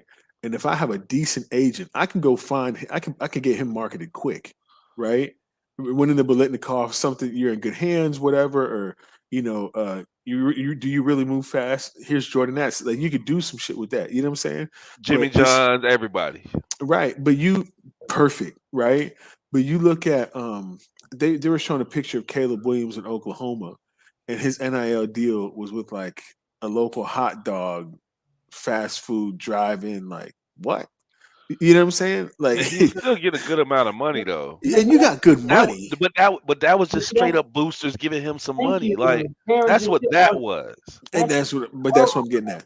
It's just that you're just losing the local hot dog stand because you can. We all know the money's not. It's money laundering. The money's not coming from the local hot dog stand. The money's coming from. It's money laundering. That's what it is. Like money's coming from this family over here that invested in the program. You know, it's like Texas. Who's the Texas running back name? Y'all know it. Bijan Robinson. He has a deal with Lamborghini. He doesn't have a deal with Lamborghini. He has a deal with a dealership that's probably in Austin. Owned by a Texas booster. Thank you. Yeah. The CEO of Lamborghini don't know. We're not stupid, basically. Yeah. None of us are stupid. Lamborghini has no affiliation with that kid, but that dealership does. Right. Hey man, if Butler and Tatum out, boy, Golden State for the cruise of this championship. Man, Golden State by the cruise to this championship. hey, chill, y'all chill. I'm sorry, like Miami, y'all. That's a good win for y'all tonight, but y'all not beating Golden State, bro. I'm gonna say publicly what I told you in the chat. I'm not finna listen to no Knicks fan talk to me about playoff basketball, and I'm not finna listen to no Magic fan tell me about playoff basketball. All right? It's been a minute. I'll tell you what though. When I saw Golden State last night, obviously Luka did his thing early on, right? Dropped 40-something. Right, but to Alo's point, and it wasn't just Luka. Nobody on that team can defend anybody, right? I think we can agree on that. On that Dallas team, if you have who Bullock, yeah. But you're not going to stop Steph and company with Bullock. Yeah, you need four of them. You know what I'm saying? The Orlando Magic with the number 1 pick in the NBA draft selects Chet Holmgren.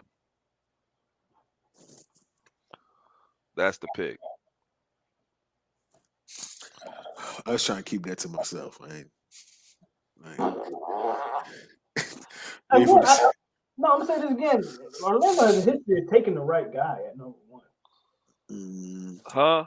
We have. I mean, we got Shaq and Dwight. Take Weber, but you ended up trading Weber for a penny, but that was still a great trade. A great trade. That's my point. Magic have always taken the right guy at number. Because we got like 2 first-round picks on top of that trade when we traded Weber for Penny. The Magic have always. Now we blew him, but still. Magic have always taken the right guy at number 1. The problem is that guy always goes somewhere else. To LA. He never finishes his career with the Magic. Small market, man. Can I ask you something though? And we have this talk. We won't say who with, but about pro teams having programs in place, right? Pablo Escobar. Yeah, that's who we was talking to. Actually, we was talking to Pablo Escobar. But when me and Ayla was talking to Pablo Escobar, we was talking about pro teams like having a system in place, right? And if you think, Miami, the only thing that's carrying Miami is that consistency in the front office. Just call it what it is. You know what I'm saying? Like, I just don't know how in Orlando. Pat Riley's a beast. Yeah, he's a beast of a. He's a great developer. Everything around him he's been around a lot of basketball, right? Like, these guys have to commit, especially like a team like Orlando. I feel like no matter who you draft, man, you got to have a system built around developing those kids, man. You know what I'm saying? I will say this though. I don't care how good Chet Holmgren look in college.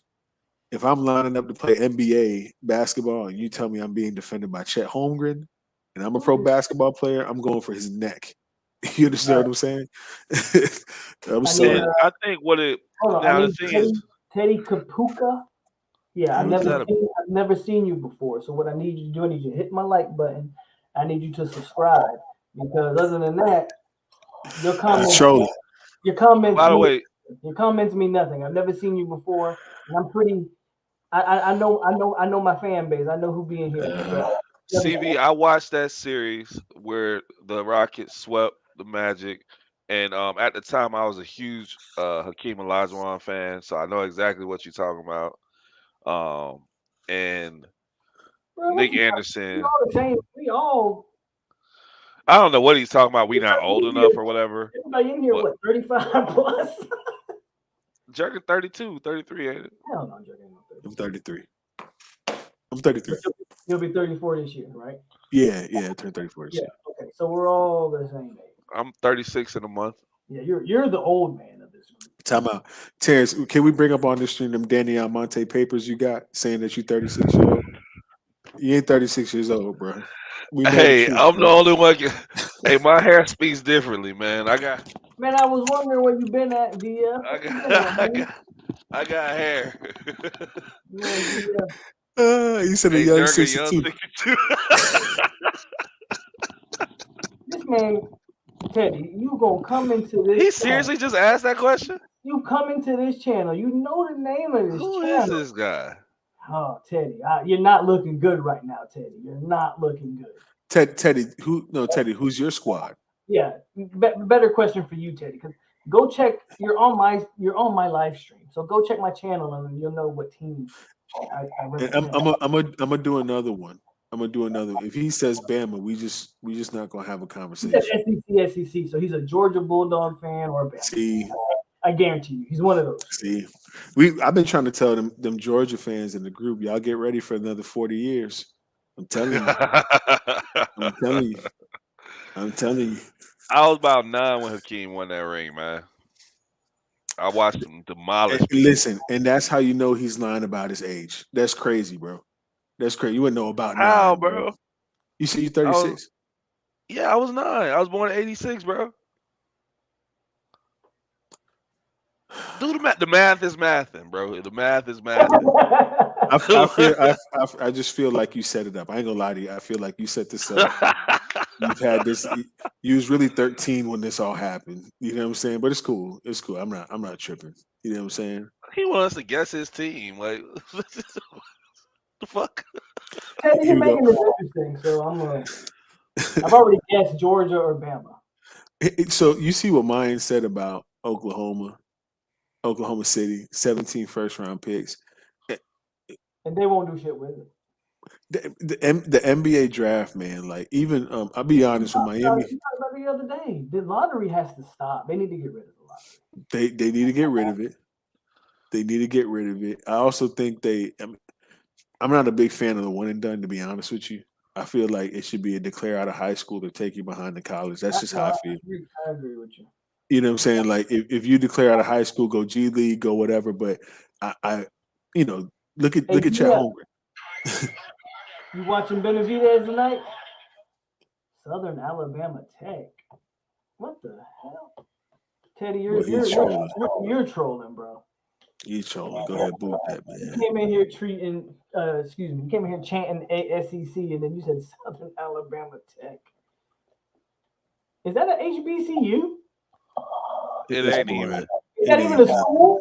It ain't. Oh my god. Southern Alabama Tech.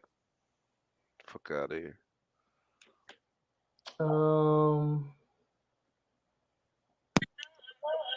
Yeah, DF, if you still in the comments, hey, you watching Benavidez tonight? Who you fighting? Nobody.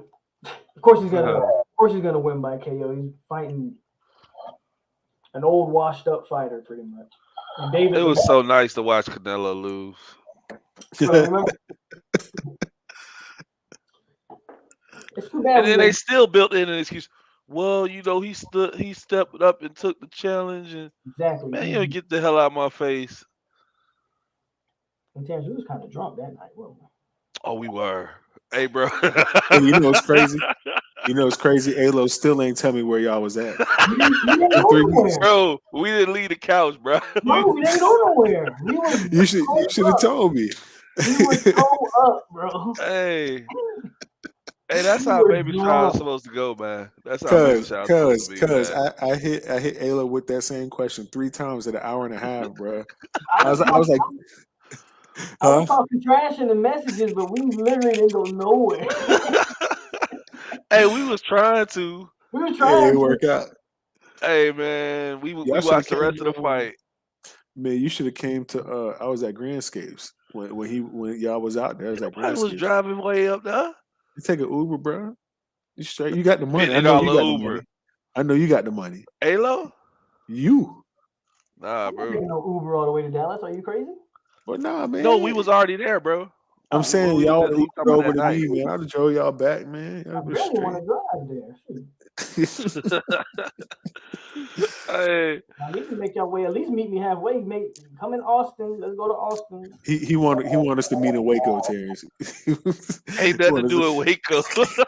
You're chill at the Holiday Inn bar in Waco. We go to Austin and meet Mike. Get me shot, bruh. Y'all meet me in Austin. Y'all killing me. Yeah, hey, speaking of, man, y'all we gonna try to do Bama, Texas. No. Yeah, y'all want to do that? Y'all want to do Bama, Texas? At least be in Austin. I don't want to. It's not that I don't want to, but that's crazy. That's crazy. No, I'll do it, but I'm not gonna go to Bama, Texas over FSU, LSU. No, it's a different week. Yeah, that's what I'm saying. Oh, it's a different week. Oh, it's the next week in Austin. Yeah, I can do that. Yeah, it's an easy run. Yeah, it's an easy run. Yeah, I can do that. You driving it, right, Jurge? Yeah, I'm driving. Hey, D, man, that's the spot. That's the spot. That's the spot, man. That's the spot. DF, and I'm with it. That's the spot, man.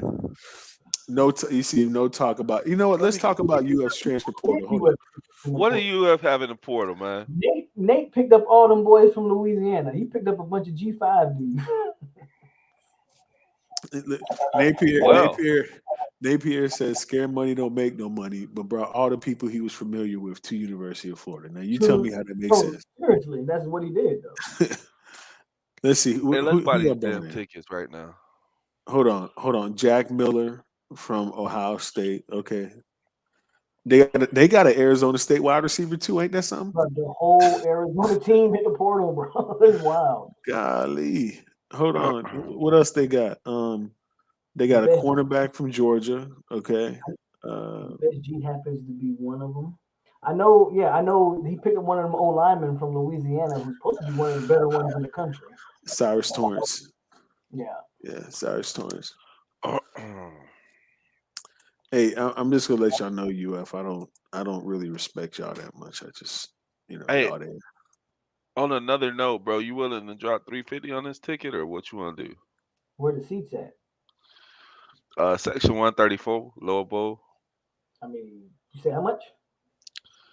$350. $350 lower bowl. End zone running for $300. Where you seeing these at? Because when I look, man, there was nothing. I'm on Vivid Seats right now. There wasn't nothing available other than the nosebleeds when I was looking. He getting them resale tickets. Yeah. He getting them double resales. That's why. Okay.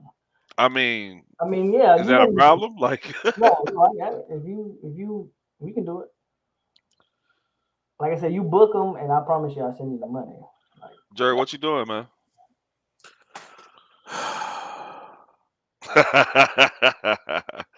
I'm on here right now. I'm for to buy the ticket right now. You can't go to Louisiana and then go to Austin the next week. That ain't flying.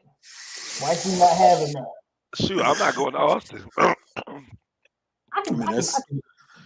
That's true. I'm really not going to Austin. I'm going to Alo House. I'm joking.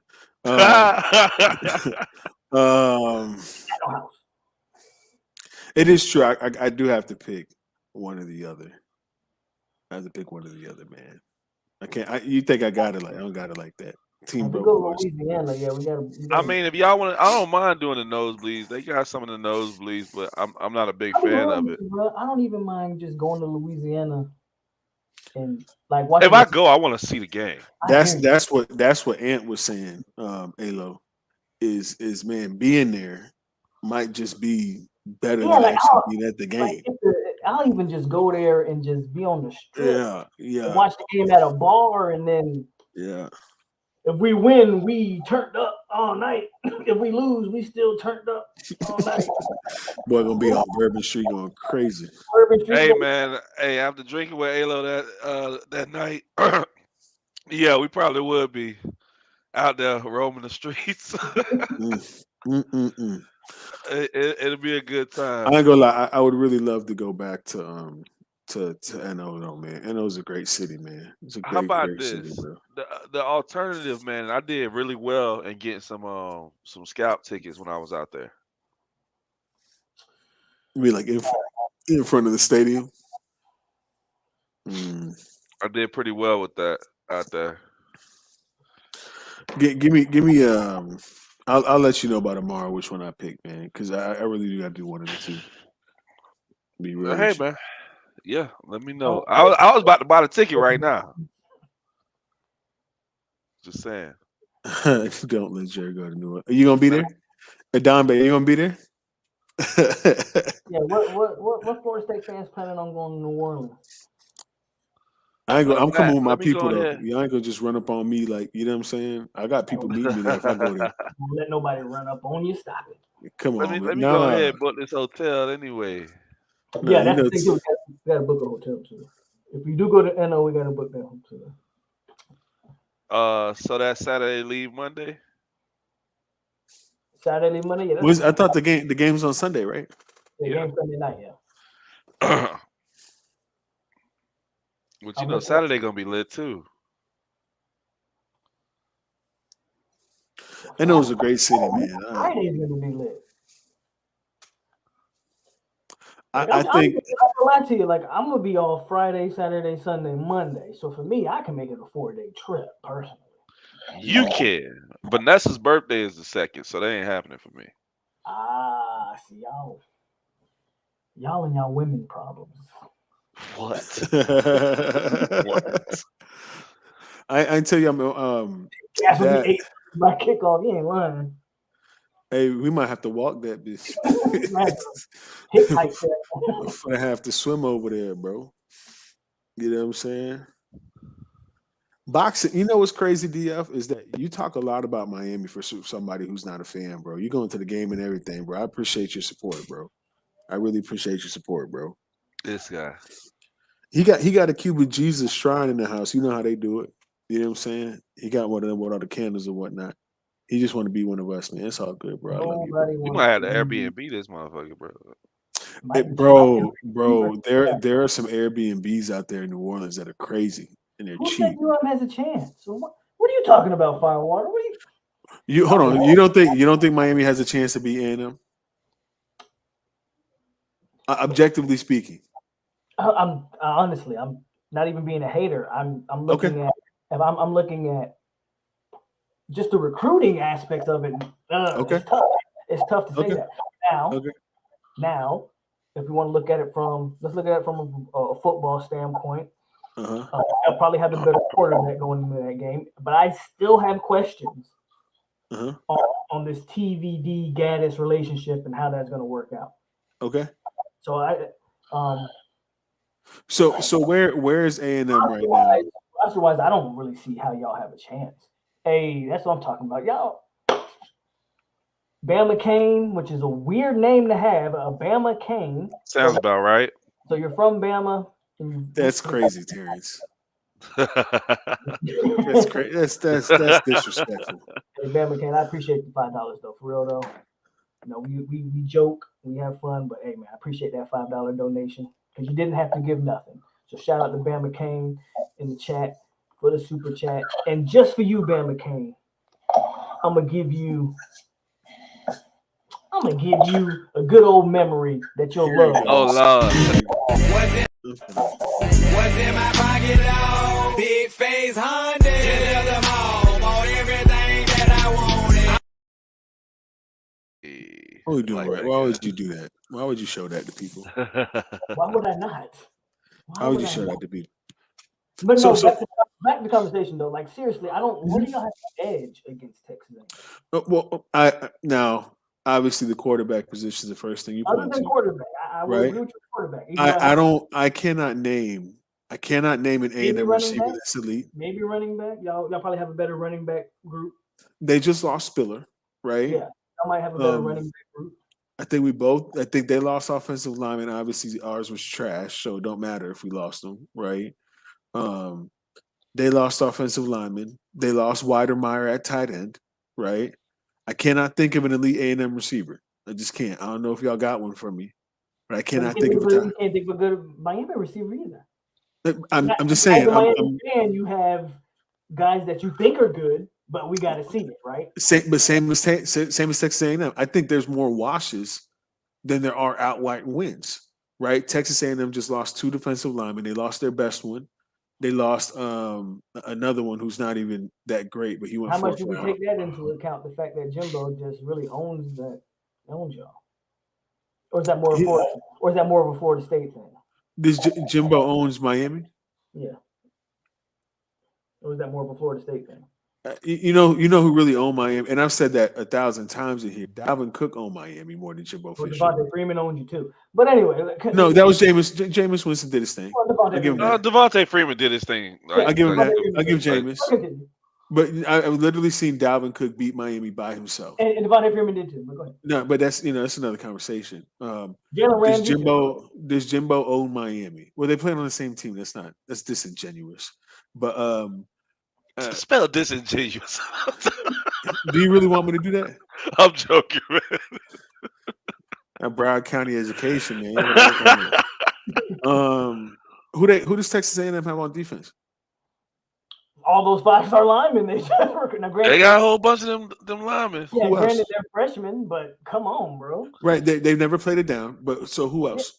I mean, but it's like that's the thing, right? I guess they beat Bama. Y'all got demolished by Bama, and I'm not even trying to be like funny. I'm just saying. And y'all are going to College Station, correct? They also beat Colorado 10-3. And y'all got blew out by Michigan State. So but we can go through. They also lost to Ole Miss. And you barely beat Appalachian State. So we can play this game. But I'm saying what we're describing is all those teams. And we were 5-7.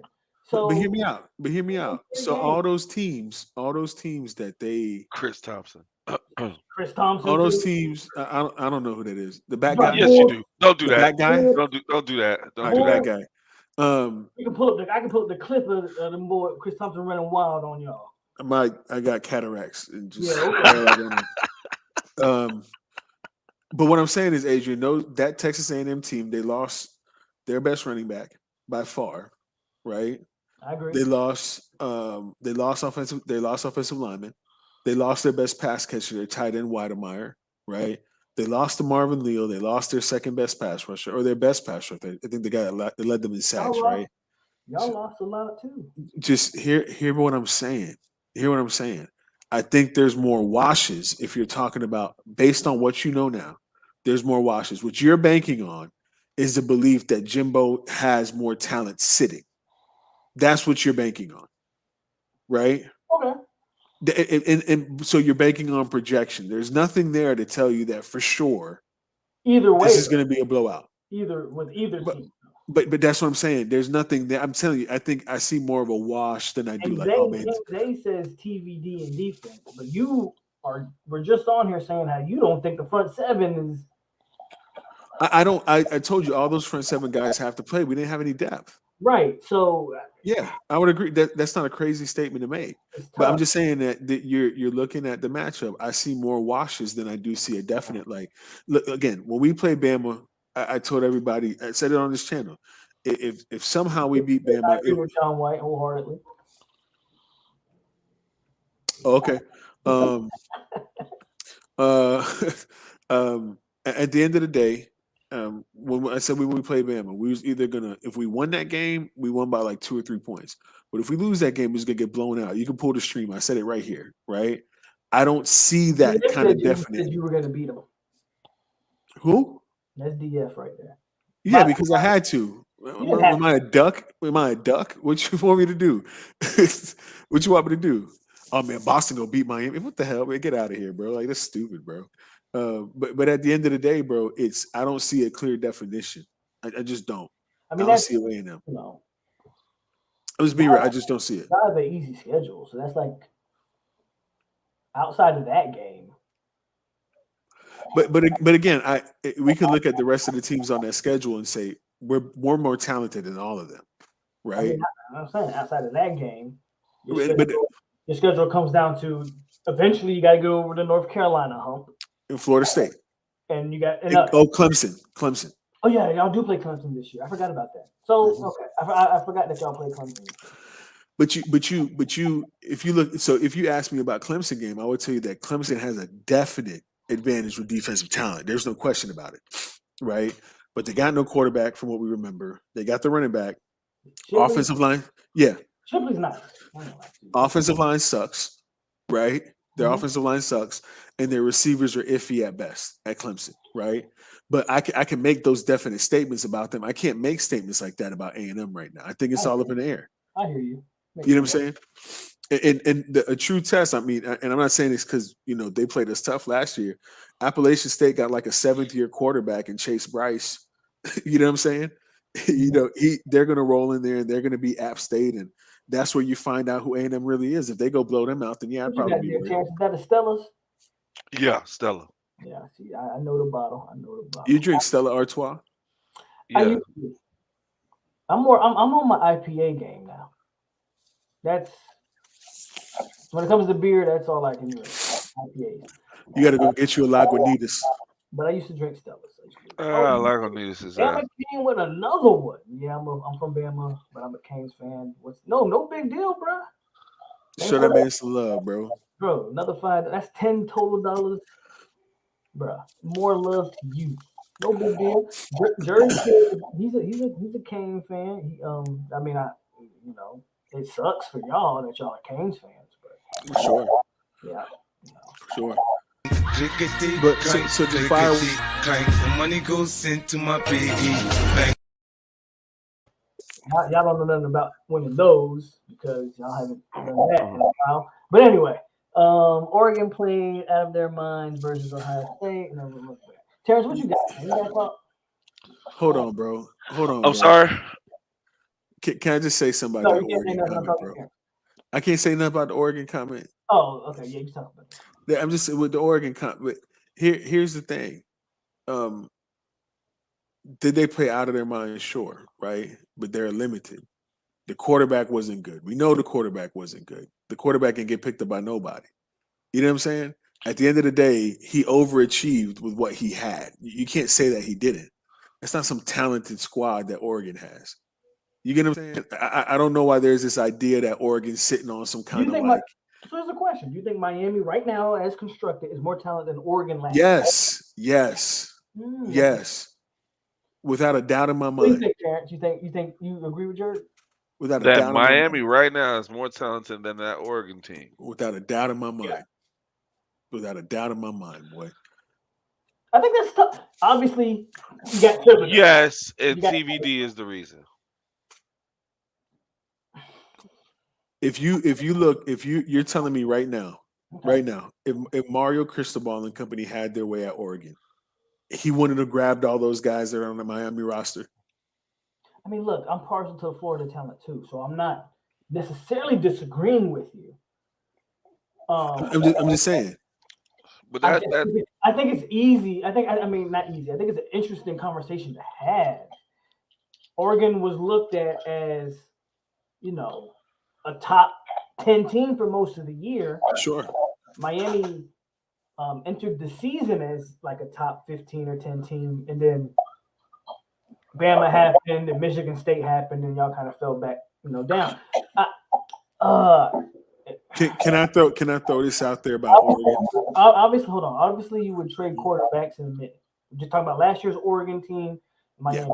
Yeah. You're gonna hold on. Let me block Tinder, whatever that is. Let me get that out of here. If you got a wrench in my chat, y'all do your job. I need y'all to block this. All right. should be good. That's crazy. But Wait, when did Nick Saban bring up the Hurricanes? I missed something. he didn't name drop Ruiz, did he? I don't remember him dropping Ruiz's name. Somebody said he did. I think Feinbaum said he brought him up. I don't remember in that interview. I don't remember him. Well, what did y'all do? Nothing. Like I'm trying to think what y'all did. Ruiz, Like that required that Ruiz name be dropped. They haven't really signed anybody through NIL where you would say, "Oh snap, Miami just got X player because they dropped." In basketball, they had a good haul. To be fair, they had a good haul in the basketball transfers. But you're right. It's not like, see, Boxes brought it up. Yeah. But go ahead. Okay.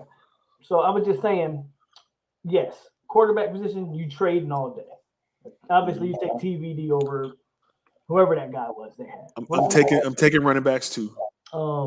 Trey Benson better than anybody. I gotta remember. Well, they had Trey Benson last year. Hold on, listen. I'm not saying Benson is better than whatever, but they also had that kid that just transferred to USC, who he was 1,000-yard rusher.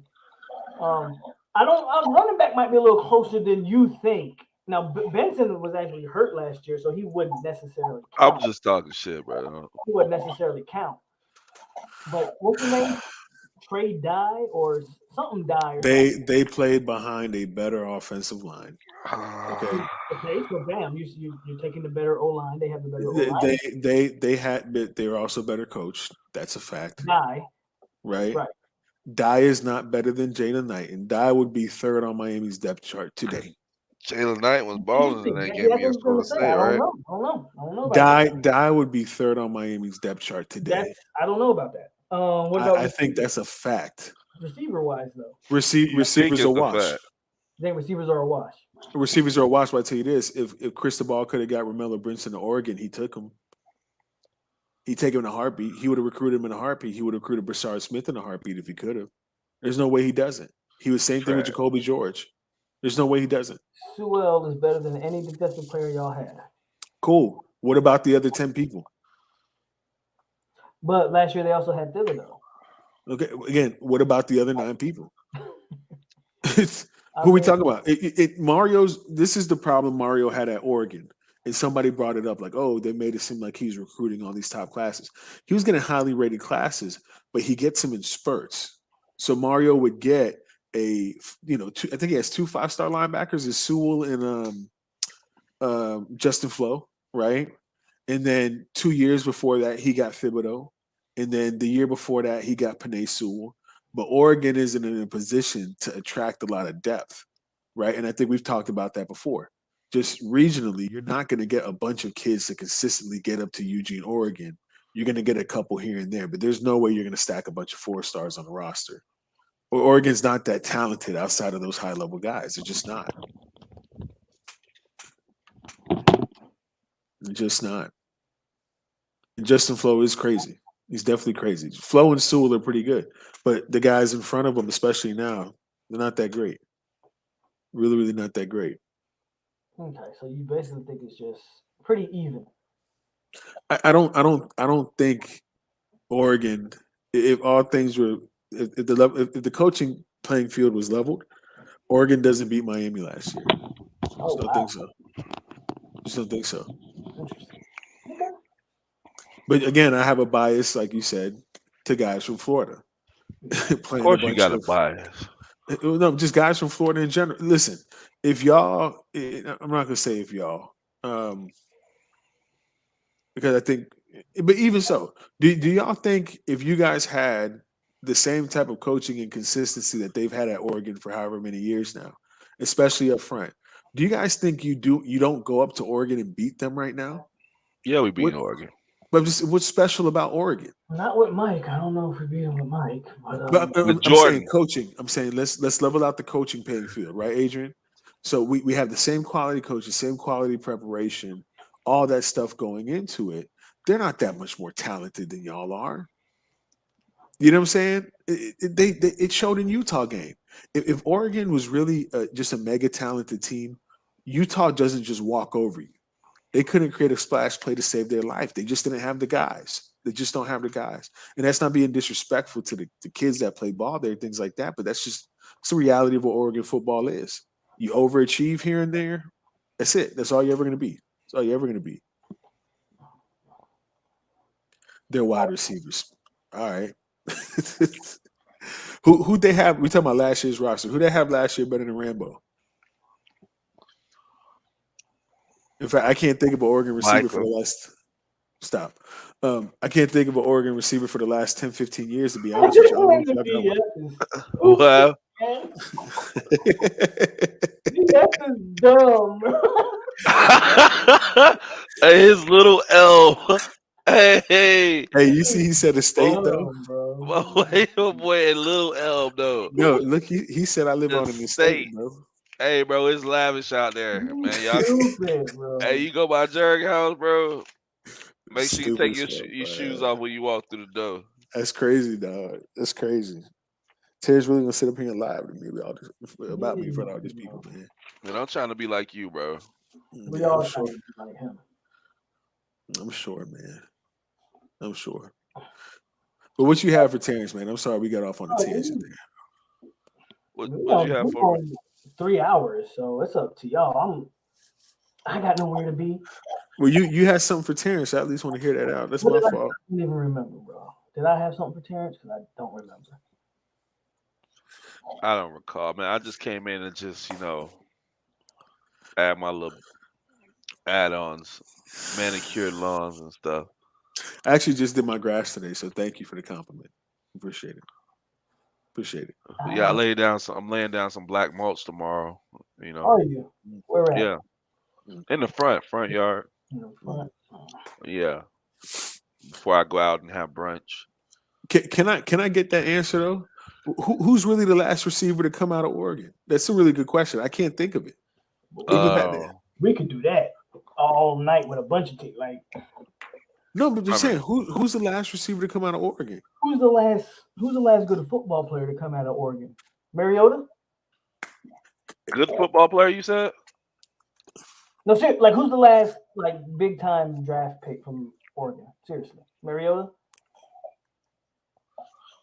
Am I tripping? I think it's Sewell. But that's Thibodeau. I'm sorry, of course, Thibodeau. I'm tripping, right? Thibodeau, Sewell, and Herbert, right? So they've had three. So they've had those three guys. Right, but if I can't think of a receiver, they have the back Jonathan Stewart, the running back Jonathan Stewart, 12 years ago, right? Hold on, I got y'all. Marcus Lewis bring up a good point. So is it Coastal or bust? Absolutely. Wow. See, y'all Miami fans are y'all really DeForest Buckner. They're put. But how could you look at the Coastal? But DeForest Buckner's like a year or two after Mariota, right? Yeah, right. Yeah. It was a year after Mariota. Yeah. Deion Jordan. After that, Jordan, Eric Armstead. Nothing. I said Ahmad Rashad. Ahmad Rashad. Seriously, who's an Oregon wide receiver? Because what's up, bro? You was hearing what's their names, bro? All them Oregon fans. Oh man, Mario didn't get nothing out of Justin Herbert. Man, who was he throwing to? Who was he throwing to at Oregon, dog? You can't really think of nobody. But you're not worried that TVD takes us. Not even because of Mario. Not even because of Mario. Mm-hmm. Just the natural progression, like you saw it with Jameis, right? Jameis has Heisman winning, then he takes. He plateaus. Right. Well, now he didn't plateau. I think he took a step back. Teams get more film on you. They start actually scheming for specifically you. Sure. Especially when you have no more Rambo. Year 2, Jameis had no more Benjamin. So it was like you could limit maybe some of the things. You're not worried that TVD takes a step back? The reason, and I've talked to you guys about Jameis a lot. And I think in college, and we talked about him in the pros too, he tried to overcompensate for what people couldn't do around him.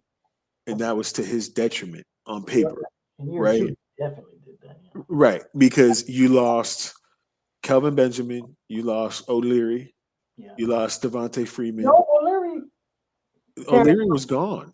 No, Terrance, correct me. O'Leary played. O'Leary played the next year. Yeah, Did O'Leary he? played. Okay. Yes, he did. But you lost a bunch of What guys he at lost receiver. was he lost Benjamin, and then he lost his center. He lost Stork, Stork. which was a big deal. Which is big deal. Well, hold on. Way bigger deal than people make that up. I think we lost 3 linemen that year. Yeah, they lost almost a whole. Because Rod came in and yeah, Rod had to come in at tackle, and then they moved Cam Irving to center. That's how bad the center play was. But yeah. you guys also lost defense. You lost Joyner. We lost right? all the defensive leaders. So what I'm saying is that, and we talked about this with him in Tampa. All them interceptions, and I've always said this to Terrance. I don't think they come from a bad place. I know he's trying to win games, right? And I think that was a part of the progression. It's okay. I got to be the guy to step up. You put that pressure on him, and he's going to wing it, right? That's just what it is, right? We talked about him in New Orleans. He didn't have that pressure in New Orleans last year, did he? Much more efficient football player, right? Point is I don't, as much as you say we did lose a Rambo, I think we have to find a Rambo or a guy like it, right? We lost 2 offensive tackles that put up combined 17 reps on the bench, right? I'm just being real. You said it, not me. But that's what I'm saying. It's I don't think there was a big drop in quality. I think I don't know if the volume is going to be there for Van Dyke because of the way Mario wants to play football, and that's fine for me. All I care about is the quality of play. That's what I care about. So, and you got to get out there, complete passes when you're supposed to complete them, make the big plays when you can make them. Just don't screw up, right? So I'm fully confident in him moving forward. I don't think there's going to be a big drop off unless if him and Gaddis are just on a different page, I can't do nothing about that. But I didn't see that. So, y'all got people on the bench ready to go, right? I mean, Garcia is about as good as you can get on the bench right now, can't you? I thought he was going to start for us last year if he didn't get hurt with his ankle. I thought he was going to be the guy that got in after De'Aaron King. That's how good I thought he looked. But obviously, you can't backtrack now. Van Dyke's your guy. You already committed to him, whatever. You know what I'm saying? And Marcus, you said it right there. It's the same thing in Tampa, Marcus. Same thing everywhere.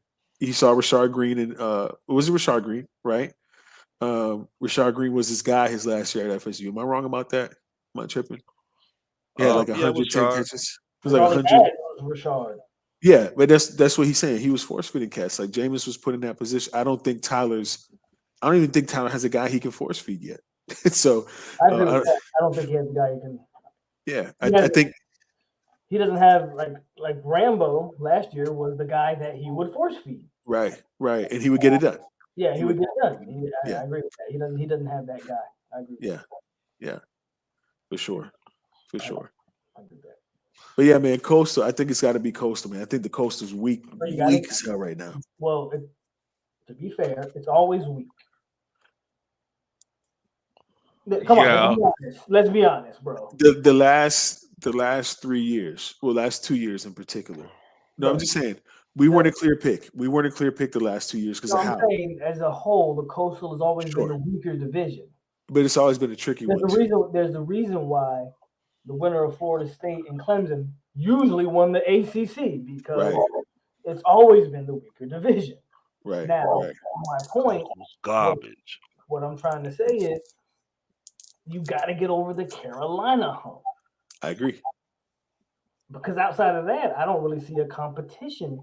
I mean, I think what do we think? We obviously think Pitt takes a step back. You don't lose the Biletnikoff winner and a first-round draft pick, and Pitt still, right? Yeah. So that's easy money right there. Right. Pitt takes a step back. Sure. And then if you look at the Atlantic Division, Clemson's still probably the most talented team in the division. Sure. A lot of people are very high on NC State for whatever reason. I don't really see it, but a lot of people are extremely high on NC State. Who is echoing like that? Oh, no. I don't think it's me, but go ahead. I think it's Terrance. I'm not muted right now. I muted myself, so it's probably me. Yeah. You just wanted to blame me, man. I thought you muted. I'm sitting here minding my business. I thought you muted, but Atlantic is supposed to. I mean, Wake obviously won it, and they bring back almost everybody. NC State is getting a lot of hype. for whatever reason. Clemson is still probably the most talented team in the Atlantic. And then, of course, you got them good old Seminoles. Who knows what we could possibly be? Nice little 7-win year, you know. We are, so we're there. We need to beat Florida, man. And obviously, you get in the Coastal. I honestly think you got. I don't know what you got. I'll be honest with you. It's Miami's probably the favorite. But you have a UNC with a new quarterback who can't defend nobody, right? The great thing about that, I think that new quarterback they got might be better than Howard, though. But who's he got? No, I agree. That's what I'm saying. Like, I don't think Mac Brown's really done a good job of putting pieces. I mean, he's gotten some good classes, but like I can't think they got the Josh Downs kid at receiver, but that was got Syracuse. Anytime you have Syracuse and Georgia Tech and Duke in that division, bro. We don't got Syracuse. That's y'all. We got Syracuse in ours. I'm sorry. Well, we got Georgia Tech and Duke. Yeah, Duke. So it's like in Virginia, but I you know what, man? I think and they bringing back their quarterback, aren't they? Hey, CB, what you mean on Friday night, bro? But here's the thing, Adrian. I think if Mario is who he's supposed to be, which I believe he is, we should be able to line up, run the football, and close them games out. That's what's missing. That's what was missing, right? Even when last year when Van Dyke couldn't get going, we couldn't line up, run the football, and get things going. You know what I'm saying? Like that's just the reality of what we've been for a long time now. That's why I would think Coastal has to be really bad. Duke is terrible. Georgia Tech is really bad. Yeah, especially without Gibbs, they're going to be bad. Without Gibbs, they lost Gibbs. They had a bunch of guys transfer out of their program too. Georgia Tech over there wasting that good quarterback they got. Who? He's still stuck on Sims, bro. Man, you think this is a good quarterback? You better go to sleep right now. At least he's still with the program. I give you that. He's still with the program. But where part he went again? He went to Nebraska. To do what? Be a backup like he was going to be here. I don't know how much money you'd have to pay me in NIL to go to Nebraska, man. I don't. Pay me, bro. You'd have to pay me. You definitely would have to pay me over $1 million. They're like a historic program, but what? They're not like a cool historic for what? Program. Because they are. No, the 80s and 90s. Nebraska is historically. Because the 80s and 90s they were legit, but once technology became a thing, right. Nebraska became irrelevant. Once the internet came out, once the internet came out, and people actually took flights places and realized, I can drive here and I can take a plane here. Nebraska became irrelevant. No, like I was saying, I'm saying they kind of like Notre Dame. Well, I feel like Notre Dame's the same thing. They just got a hype machine, but it's like it's a historic program, but it's not like cool to go to Nebraska. You know what I'm saying? Not Nebraska cool to go to Notre Dame either. Long shot. At least Notre Dame's still in like a solid area of the country. Yeah. Nebraska's literally like middle of nowhere. Cornfields. Right. Nothing. So hold on. So DF. Hold up, DF. I ain't finna run away from you. Hold up. No, go ahead, go. You got him. Matter of fact, I'll be right back. Yeah, because I'm out on my estate. And I got time today. So DF, I want to know, would Charlie Strong be the defensive coordinator at Florida State right now? Charlie Strong would be the head coach. Say that again. I would take Charlie Strong as the head coach. I would take some of. Okay. So Charlie Strong would be a guy at Florida State, a top tier guy, wouldn't he? Would you agree at that? Because that's our linebackers coach. So if you want to figure out how we're going to tackle, we got a staff for that now. We're not used to having those. It's been a minute. As a matter of fact. Been a minute. Y'all got Randy Shannon over there coaching that terrible cover 4. Oh, so now Randy Shannon. No, you don't. No, you can. Hold on, Terrance. You can go Ashley Otter, right? I've been saying that about Randy Shannon for about 8 years now. Because I realized when he left Miami, all he did was sit in quarters coverage all day. all day. It was the most annoying thing I ever dealt with, to be honest with you. Watching Randy Shannon coach defense. It's really, really annoying. But DF, answer the question though. Is Charlie Strong a defensive coordinator at Florida State right now? Maybe Alo answer the question. Is Charlie Strong defensive? First of all, I just came back. I don't even know what y'all are talking about. So, I'm saying you can answer it. Would Charlie Strong be our defensive coordinator right now? Basically. He asked us how we're going to tackle better. I'm saying, what would Charlie Strong be at FSU? So hold on. He asked you. How is that an answer though to his question? No, I'm asking because it builds up to it. He asked you, how are y'all going to tackle better? Yeah. And you rebutted with what Charlie Strong be. That's not no. You don't. Because he's the guy teaching him how to tackle. We have the best defensive staff we've had in probably 15 years. Easy. So I will give Miami credit. So the answer is yes. Hold on. Absolutely. He said how. I will give Miami credit this. The fact that you hired Charlie Strong as a linebacker coach is great. Time out. Hold on. But Charlie Strong is equivalent. I think I don't know if anybody said it. Obviously, I just got back. Mm-hmm. Randy or Charlie Strong was a great name 10 years ago, bro. Was Randy ever Charlie Strong?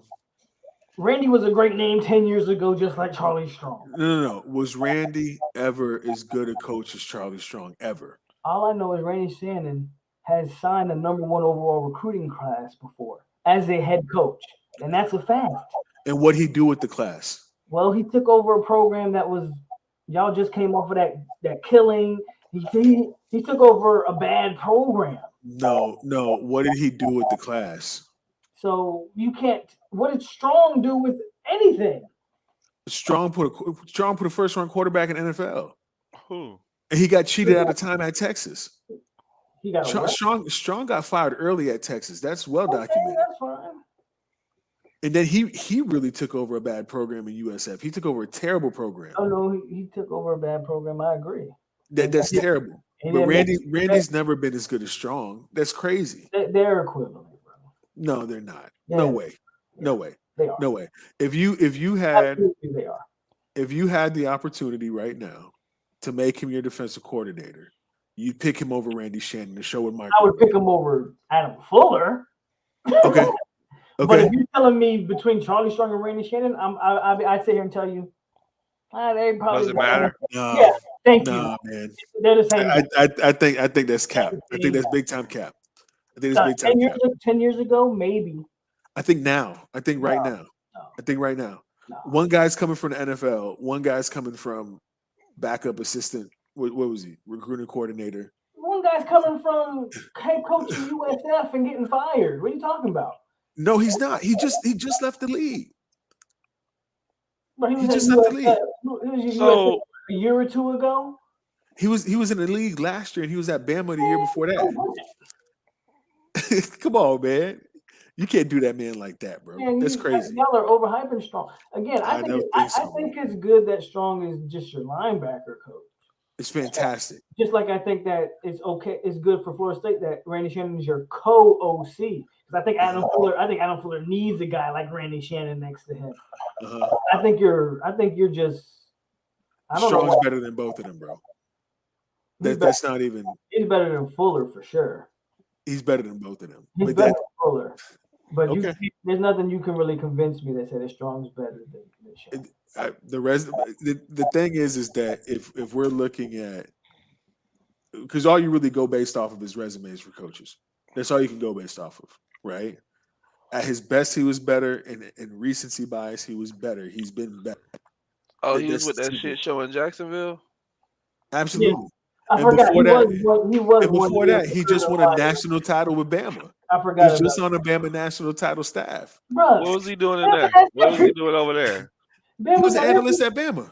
He was an analyst? Because Bama got every former. Yeah, while Randy Bro, it's Shannon like was 30 other people that was UF. analysts at Bama, bro. Oh, okay, so how many of them went to the NFL the next year? Into that shit show? I'm asking you. How many went to that shit show in Jacksonville? If it was that easy, everybody would do it. I got it in Jacksonville. It was that easy, everybody would do it. Arguing this is silly to me. No, I hear you. It is silly because Charlie's better, but we can move on. Hey man, I ain't messing with y'all. Look, I'm gonna go ahead and call it Where you going? for me. I got stuff to do. He ain't going Man, your nowhere. auntie want me to come upstairs, bro. Go to bed is what he probably about to do. It is 11 o'clock, so I hear you. Yeah, well, actually, yeah, I'm for the, call it a night. I gotta go kiss. What? This what you people be talking like, boy. This what y'all be talking like on the internet.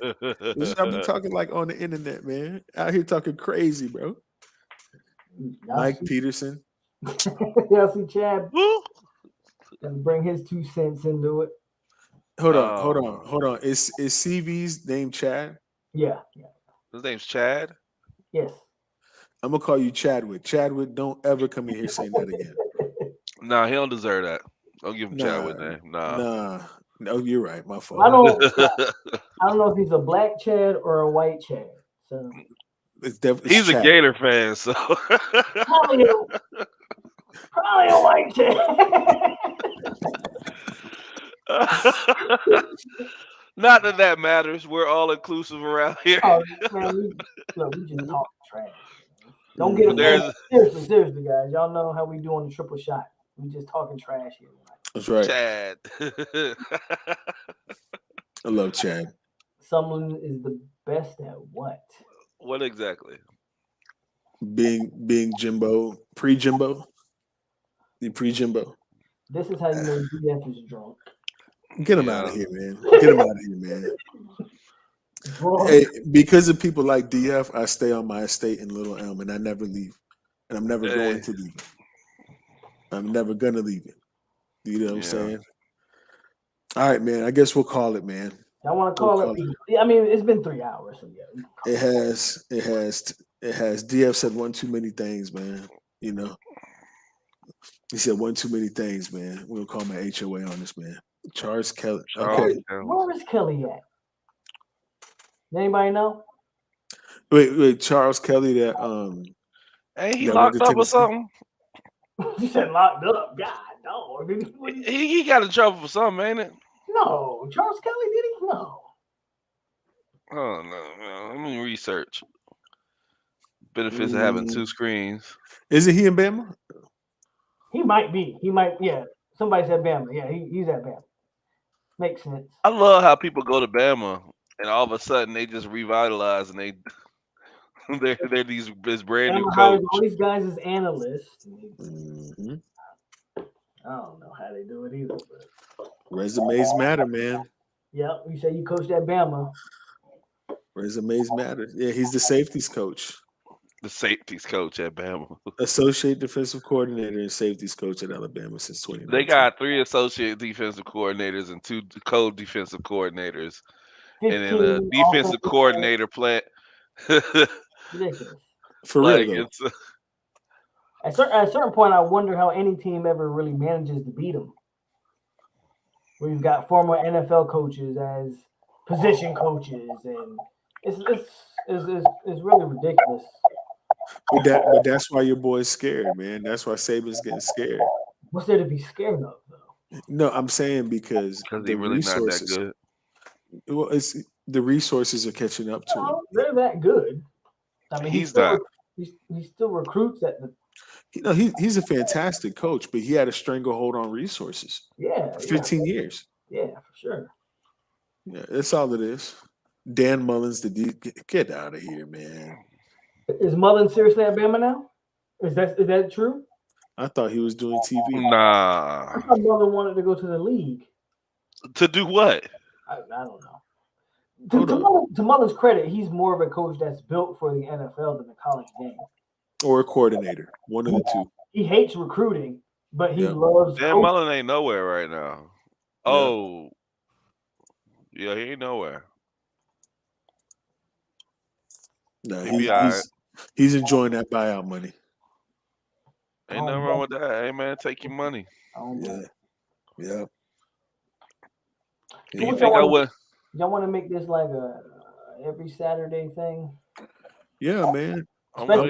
Especially in the off season, we can definitely. Yeah. Do it in the off season. Yeah, we can do it, man. You just let's see what happens when this baby come. How about that? I'll play that by ear. Yeah. By the way, it's you on the deadline, man. Next So weekend is what is that? Memorial Day weekend, right? yeah. I don't Bro, know. it's 2 weeks. I don't know if y'all Yeah. I don't know if y'all got anything planned. Well, if not, I'll be here. Terrence, get your baby bag ready. I mean, me Oh, and it's Dirk, already ready. It's sitting right by the crib. Good. hold it down. Your baby's not due yet to the June 2nd, 4th. 4th. Mm-hmm. Wifey flying in on the 2nd. Yeah. So But I mean, at this pace, one of y'all let me stay tonight. yeah, y'all, you good. As long as the Good? baby ain't here. As long as the baby is here, and I don't want to be Because if the baby here, we might not even be home. Who knows where we'll be? obviously. Right. I don't want to be like inconvenient, obviously. Yeah. Because once the baby comes, like the At work, moms are coming, everybody coming in town. Because I'm not leaving clean at 3 a.m. to make a. Adrian, I would invite you to my estate in Little Elm, but it's just a long drive, and It's I okay. just And the worst, I'm a Security wouldn't let them in. Security won't let you in. I'll book a hotel in Dallas. I saw a Twitter picture of you and but I saw that too. Y'all just be with these lies, bro. It's crazy, man. Hey, what? Now look. I try to play it. I Hey, you try to say play it's it. South Dallas though, man. Bro, that weight room looks like Planet Fitness. Now listen. I ain't lying to you, bro. Now listen. I try to play it cool. I try to play it cool with Amarius Mims. I've been very civil here today. We can talk I've been very about civil. it. I mean, y'all got scammed by a 19-year-old. We're at 320. Bro, that was so. Y'all got scammed by a 19-year-old. Here we go with this shit. Hey, look.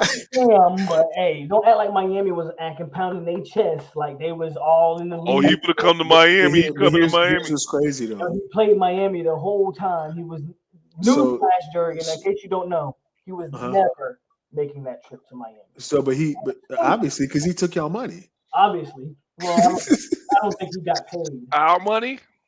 Yeah, not our. He took our money. Who money? You know what's interesting about NIL? But, the second he signs that, they have to pay him. If there was an agreement to be paid, they have to pay him because it's not pay for play. Well, I don't know the details of it. I don't know if they paid him or not. They got to, man. If he signed for money, they got to pay him. I don't know. That's crazy. They might have though. They may. Who did he sign with? He scammed y'all boys. What's his deal? What's his deal? I don't know. That's what y'all people are saying. You said he scammed us. What did he scam us? What did we give him? He signed an NIL deal. What was the NIL deal? Terrence, I am not his attorney, so I do not have anything in writing. But you're saying that. So this I don't is know. he allegedly. In fact, he allegedly signed. In that case, Florida State allegedly gave him an NIL deal. Time out. Allegedly, every college football player that has an NIL deal is allegedly, because I don't know the specifics on any of them. I don't. If we want to go that route, we know what happened. Y'all got scammed by a 20-year-old in some white Crocs and a black tee. You did. He may have used FSU to boost as leverage. Yeah, as a leverage deal. He used us as leverage. I will openly say that. Didn't even get a visit. Y'all got scammed, bro. It's all right. We were used for leverage. That's a big thing in this generation, scamming people and stuff. You know what I'm saying? Taking people money without. You wouldn't know. You from Palm Beach, bro. What you mean? Why would you talk to me like that? That's crazy. And I do think that, to Marcus Wright's point, I think that the deal only came into effect if he signed with Florida State. Which is which isn't true. Because it wouldn't be an NIL deal, and you would have violated. You can't do. Yeah, you can't do. I get what Jurge's trying to say. Doing that though, so okay, if you want to make that point, we can make that point. But guess what? Some people are just smart enough to make sure that the kids enrolled before they sign. There's a reason why Addison gets reported the day he hits the portal, USC, only to play for 2 or 3 weeks, like he's entertaining all these other schools, and then ends up signing with USC. Like, come on. Hey, Chad, I send the Nigerian emails, bro. I'm from Broward County, bro. What you talking about? see, so that's crazy. So you call me out for it, and here you are, being a Nigerian. Hey, pots and kettles, man. Pots and kettles, baby. What you know about prison yard weight rooms, DF? I know you're in Oak Cliff. I know it ain't that bad. It can't be that bad. Y'all get regentrified. Destruction of Lemieux right now.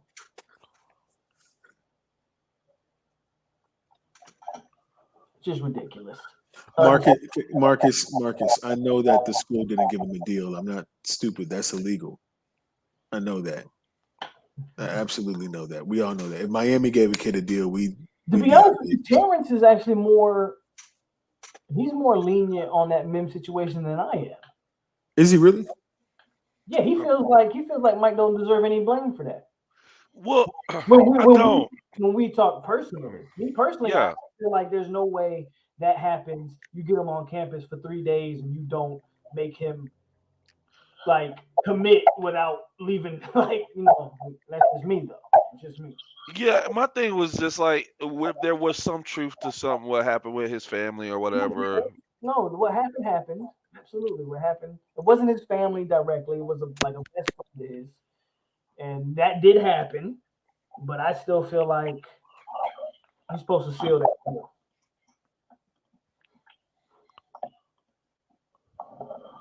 Hey, Miami, at they dropping $40K for a walkthrough at the club. Which club? Any club, man. That's UM's NIL deals. You do walkthroughs at the club. I mean, as long as it's legal, who cares?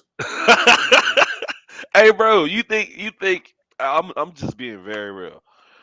If I'm blessed with a son, and this NIL, having a girl.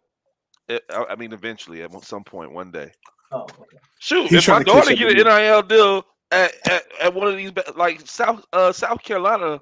How old is you're 36? How old is wifey? She's 33. Yeah, 33, 4.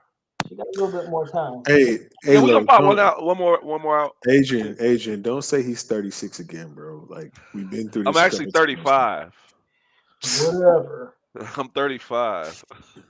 The next thing you know, I'm really 42. Like, go ahead.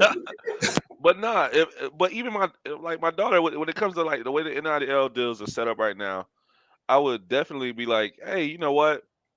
How is this working out? To be honest, what about appearances? Setting up something where she's paid per appearance, because that's what this really came out about. It's about people signing those cards when people were signing cards and getting paid off of that. Why shouldn't she do that type of thing? Terrance, I think where you're going with this, if I'm any player that's worth a damn in college football, I hit the portal immediately to test my market. Where my money at? Well, seriously, where my money at? The way this is being played right now, cut a check. If I'm any player that's worth anything, I hit the portal to see at least where my market value is. Because I tell you what, if I'm worth anything, the school I'm hitting the portal on, they're going to take me back anyway. Real quick though, they know their value before they hit the portal. Oh yeah, that's the part where tampering's coming in though. But to the point, it's really not tampering. It is. No. I'm saying legally, because when we were talking about the Jordan Addison thing, because I went back and forth with some idiots on Twitter about it. They were like, oh, USC contacted them, and kind of like Marcus said, it's not USC. It's somebody who has interest. I mean, you can play semantics all you want and say it's really that company that, bruh, it's USC. But here's the point. Here's the point, though, is that these guys don't have to hit the market to get that information because it is not the university reaching out to them. So to your point, you're absolutely right. You don't have to, but I do think you can hit the market and you could get teams that maybe didn't even like. Okay, we'll just use Addison because he's the Bolitnikoff guy. You're gonna get Addison knows Texas because his old wide receiver coach is there. They got interest. He's going to know USC and Lincoln Riley. They already got interest. But you can hit the market, and all of a sudden, Miami's offering you something because Miami didn't really know you was hitting the market. There's certain teams that maybe didn't know you were going to hit them. You could still hit the market and drive your interest up is what I'm saying. But so that's the thing. I guess my point is that you may know what your number is and not have to go anywhere, right? But again, if I feel like my number in LA is higher, because honestly, on paper, And this is what I didn't understand with the Pitt thing, why Pitt fans are so mad. Let's be honest with ourselves. If I had a marketing deal for a Pittsburgh-based whatever company versus a LA-based whatever company, I'm going to make more money in LA. That's really simple, right? So I know we talked about this, Jurge. My original problem with the Addison thing, I didn't know all the details. I didn't know his wide receiver coach had left. I didn't know all of that stuff. Obviously, I knew he lost Pickett. He lost his quarterback. He lost his wide receiver coach. I think his OC didn't the OC leave Pitt too. So OC's at Nebraska. I wasn't aware of all of that. So my initial reaction to Addison was, "Oh, that USC. I don't like what USC's doing." I didn't know that he had hit the portal previously and withdrew his name from the portal and stayed at Pitt. Those things I didn't know. I thought this kid was happy at Pittsburgh, and USC tampered with him and got him to jump in the portal. But see, that's what when we went back and forth initially, I knew all that, and I did not like the narrative they were spinning on this kid, and really spinning on NIL as it being the problem. Like, I'm sorry, but if we were talking about receivers earlier, you're dependent on your quarterback getting you the ball. Yeah. So I lost my Heisman runner-up quarterback. I lost my OC, your point, my receivers coach. My other receiver, my tandem receiver, just transferred too. Like, I'm the only one left. Yeah, I gotta go. Like, to be fair, I didn't know that. You out, Terrance? I thought you chucked up the deuce. I just sworn I saw you. He was just saying peace, like. No, I was agreeing. Yeah, I gotta go. Yeah. I agree with that. But to your point, like, I didn't know those things. So for me, it was like, where's this coming from? I thought this guy was content at Pittsburgh. I thought he was happy. I didn't know all the previous things. I didn't even know he was in the portal beforehand and that he took his name out the portal. So for me, once I realized all those things, my stance on it switched. I still don't think tampering needs to be allowed, though. I can't.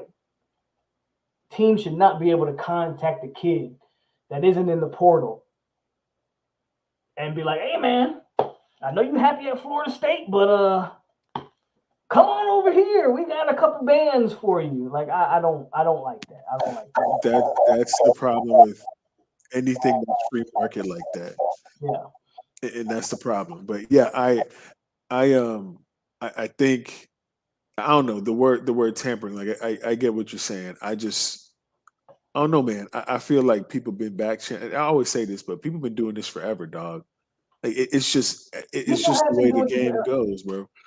People have been doing things forever, but because of the way the transfer portal rules were previously, I do not believe teams were telling kids, "Man, hit the portal. I know you got to sit out a year or two, but still hit the portal and come to my school." I don't think that was ever a conversation previously.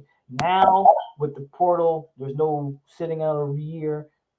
I don't like the fact that you can contact a Tyler Van Dyke and your Alabama. I mean, let's call it for, your Ohio State and be like, "ATVD, what you really gonna win at Miami? Probably nothing. Come over here. We got you." I don't like the fact. But remember, that shouldn't be allowed.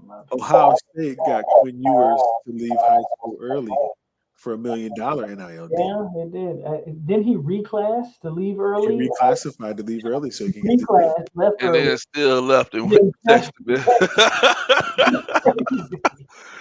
like, "Hey, thanks for the money. I'll catch you later, dudes." Edwards is winning. He's winning. Oh, man. Man, we went longer. 30 minutes longer than I thought we was going to go. Yeah, man. Well, listen. It was a pleasure as always. I'm definitely down to do this on Saturdays. Yeah. I'm definitely down for it. Vanessa, like I said about the second, yeah, you cool as long as like situation presents itself. I probably won't even put y'all in that because baby's coming anytime, bro. Believe me. What I mean, hey, you just keep. Hey, if you here, just keep an eye on Nova. When bro, if she's scheduled on the 4th, she could tomorrow, bro. Literally, I know we ready. So we got everything packed up. She got her little bag packed, and we know who to call. And well, actually, I appreciate it, but I probably won't even put you on. I'll probably just get a hotel or something. Hey man, let me know what you decide to do, man. Yeah. We cheer. We here. Hey Chad, appreciate you for coming through. Appreciate everybody for coming through. Yeah, man. Jurge, and his bald head, Terrance and his old ass.